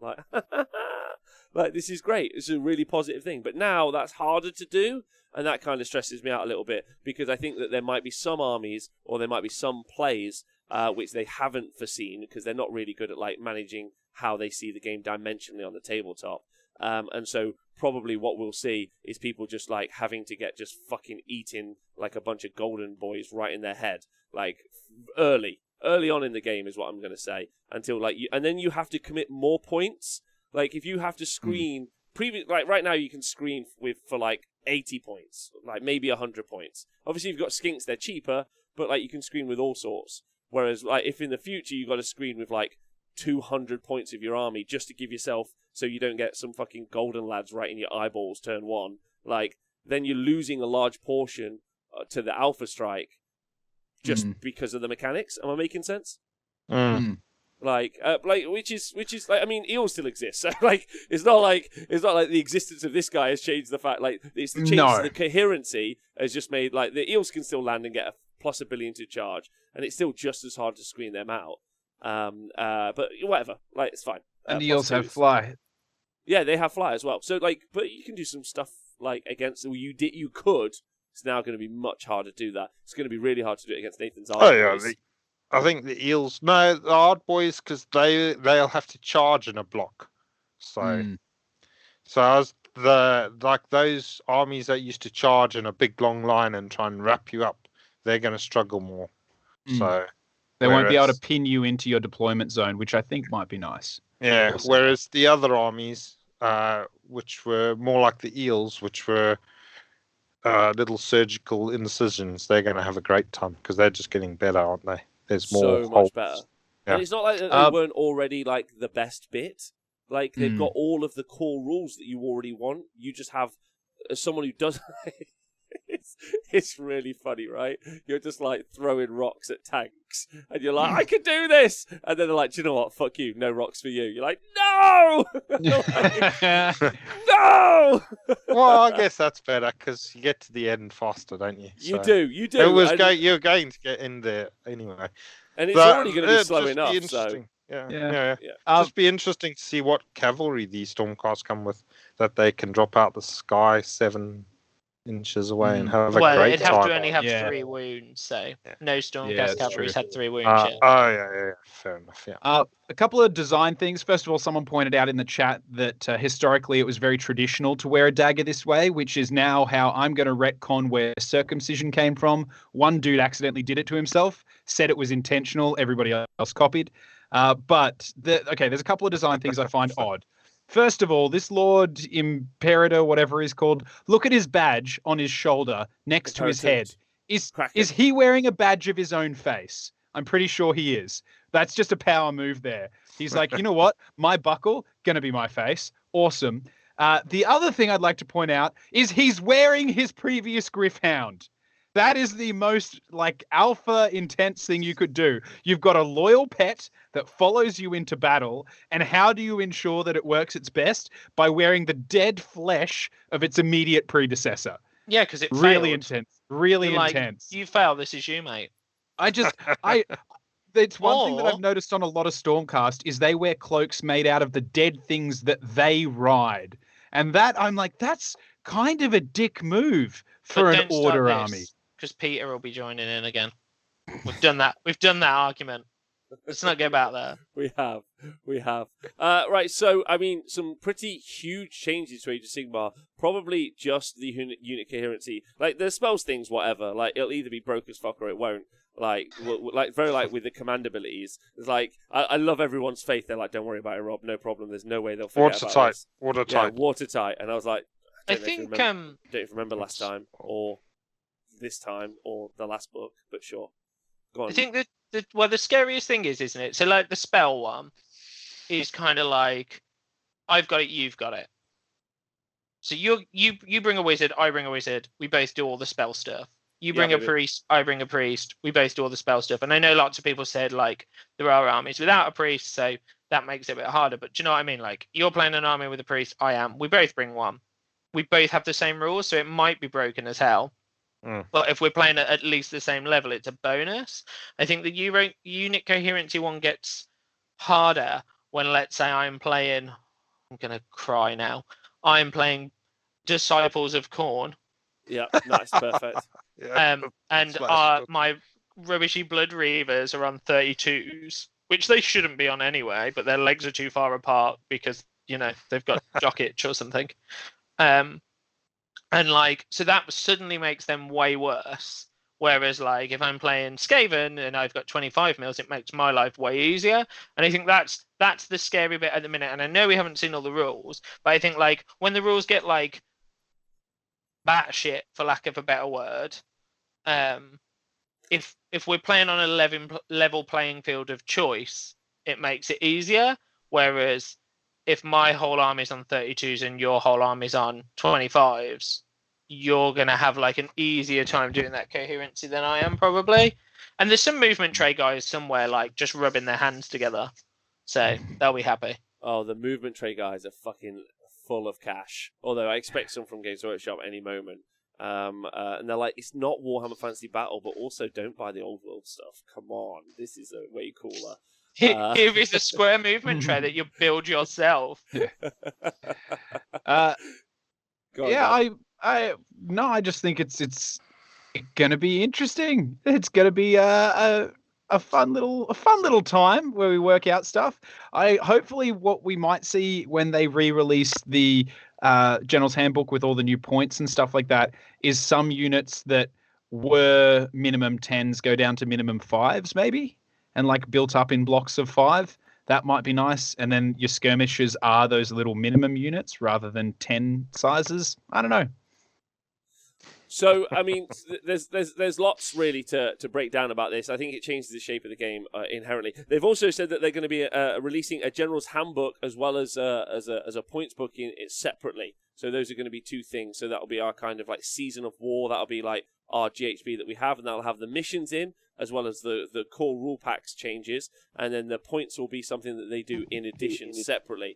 What's great about that is that it's books. They haven't said yet whether or not it will be available digitally, which is still kind of that key thing for Age of Sigmar that we've all got our hopes on, that the app still lets us buy books, and also iTunes lets us buy books, which is going to be the key point. However, the 23rd of June this month, which is after pre-orders, but before maybe you can buy physical books, we're going to see that Warhammer Plus update. So that might be when we see everything that's locked behind that paywall, which I assume is going to be Azir and all of their 40k app and everything else. So probably all digital content will be behind Warhammer Plus, whatever platform that is, which I think is so it's going to be awkward. Personally, I haven't really stated my feelings. I understand why the intent was to happen with the coherency rules. But like, if you think coherency looked dumb, but Eels dropping down and getting plus 6 inches to charge with a reroll wasn't, then we got different opinions on dumb. Basically, same with a Gav bomb. Did anyone love a Gav bomb? They were like, here's like 20 nut-up guys who are going to come and kick your shit in.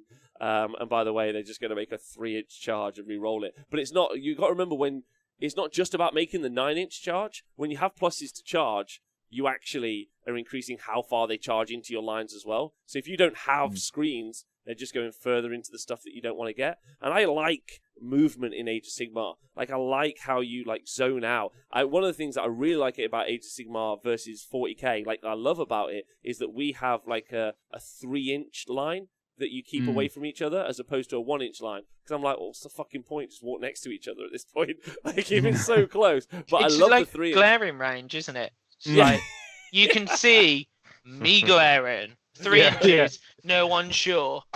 Yeah, thanks, Golgotha, for resubscribing. And also, I'm a little bit wary about the endless spell thing. But I think that we're going to see so many War Scroll changes and points updates when the game lands, like we did with AoS 2. We saw, if anyone remembers, we saw something like 30 FAQs. So I imagine we're going to see about the same.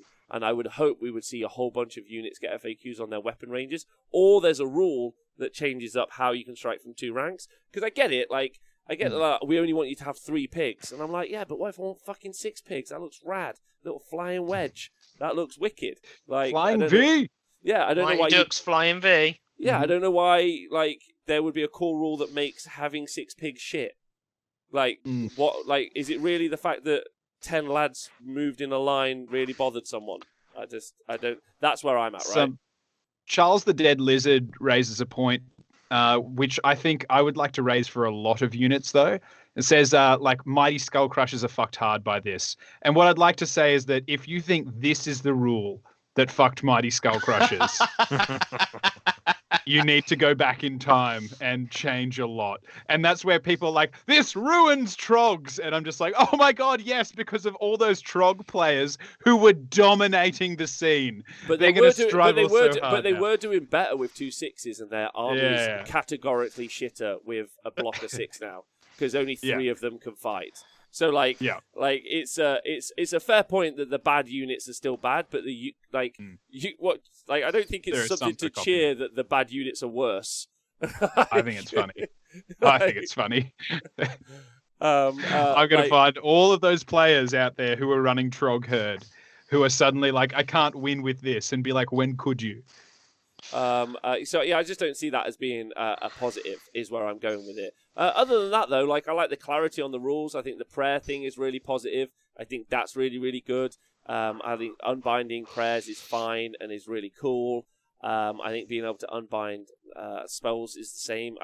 I just don't think the idea of, like, a priest doing 2 fucking not a priest. I just don't want to watch someone just take off a lot of my army with Darkfire Demon Rift. Basically, is what I'm saying.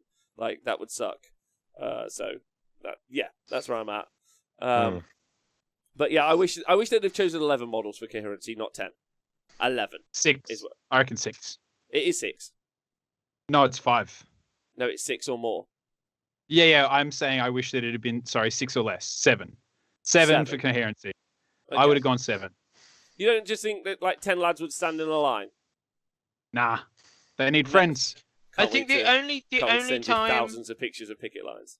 The only time that in Age of Sigmar that huge long lines look dumb is when, like, someone has a string of 20 across a board and you clip the side in a charge, and, like, the guy on the far end's dying. Yeah. Other than that, not bothered. Okay. I think I agree with Vince in the chat. It's also those 10-man cavalry units that suffer as well. So, not that you generally tend to see loads. I mean, Varangard are okay in a 3. You won't see them in Kotet as a 6 anymore. But they just added, in the Soulblight book, the dire wolves just went from minimum 5 to minimum 10. Like, that's like, you've literally added them in, and now they can't. Why not keep them at 5s if this was going to be the rule that was added? Maybe they wanted them to have a bad time. That's true. They probably they're proper screwed, aren't they now? Yeah. Who? Direwolves. Direwolves. Yeah. They just changed them from 5s to 10s. Okay. I think 6 isn't fine, because I think Trogs, Croxigors, cavalry units, pigs are all fucked up. The fact that you're even bringing Croxigors into this just troubles me. Okay, Storm Fiends in Melee, which already weren't good. There's a bunch of stuff, right? Like, the thing about it is what you really want to ask yourself is, what does it do to the game? And I think it just lowers the skill cap. I understand that, like, 80% of not our audience, because obviously Wargamer audience are fucking ballers, but 80% of the market are, like, fucking just knuckle dragging their way through a game, and they're just, like, bare bones in at each other. But I do like the skill cap of being able to move stuff around, and I agree with Nathan, being able to screen with these small MSU units. I think the best thing that we could potentially get out of this is we see more things like rat swarms and got some metal on somewhere. I just mean Aetherwings. We might see some more, like, 40-point Aetherwing units, right? That are just out there screening. That would be cool, because then we get some great modelling opportunities, right? Like, what's the Grot Aetherwing? I know it's the Gobapalooza, Nath, don't worry.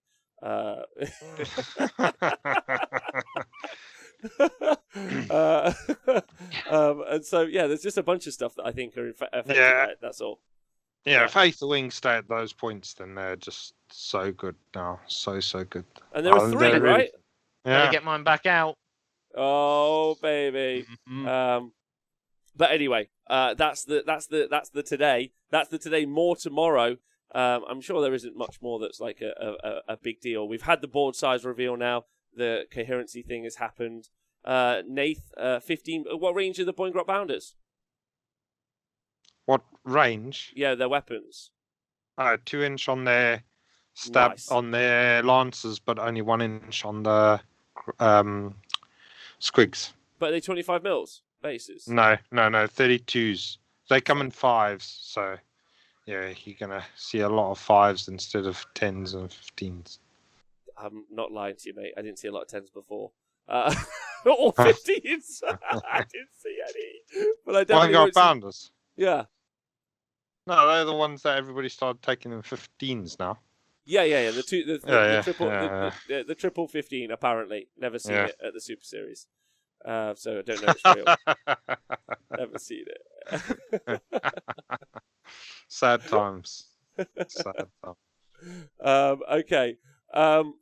Right. Okay. So Third Me thinks that it's been a depressing show. Like, that's not been the point of the show. Is to discuss it, right?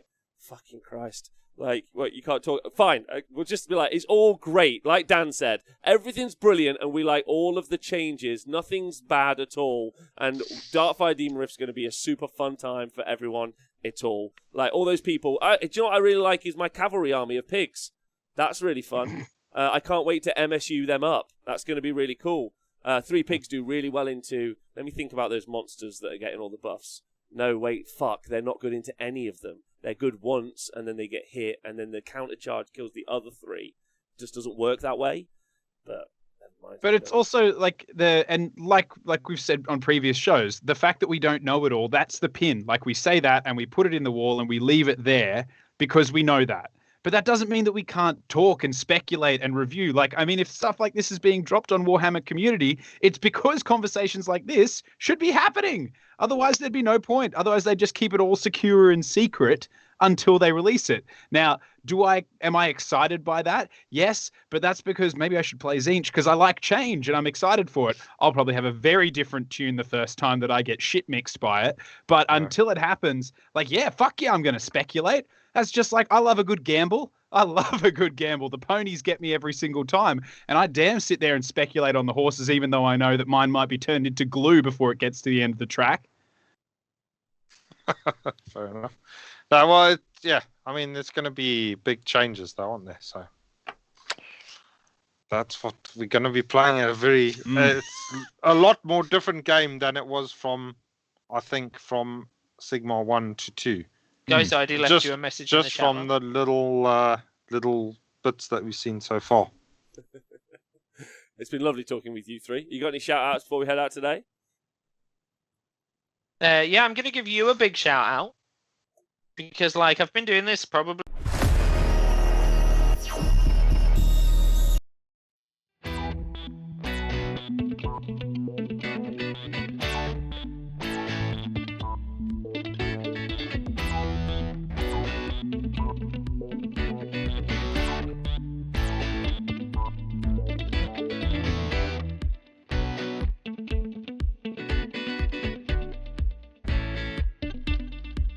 Okay, that's James' shout-out done. Dan, let's get your shout-out. What you got to say? Let me finish my shout-out. It was good. It wasn't good. That was the best. It was. Don't get emotional. Let me finish my shout-out. Go on. Tell us your shout-out. Go on. Done the show for about a year. And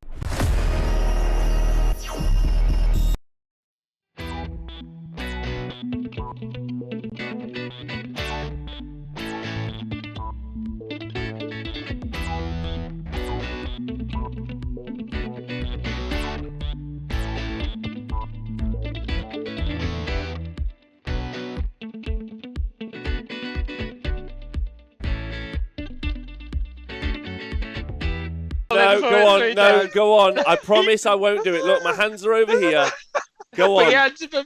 Go on, make your point. All I've realised No. is that I won't have to read an FAQ because you'll just tell me what happened. Oh, right. Wait, you just come on the show every Monday to find out what's happened in Age of Sigmar. Is that what you're saying? Yeah, you do the reading for me now. All right, perfect. I am a man who reads and tells you about book. Is that what you're telling me? Exactly. Yeah. All right, perfect. Oh, okay. Dan, you got any shout outs before we head out today? Oh, yeah, I'm just going to shout out all the drama and stuff that's going to be caused by this new edition. Can't wait for it. Love a bit of spice. Let's do it. Nathan. Hello.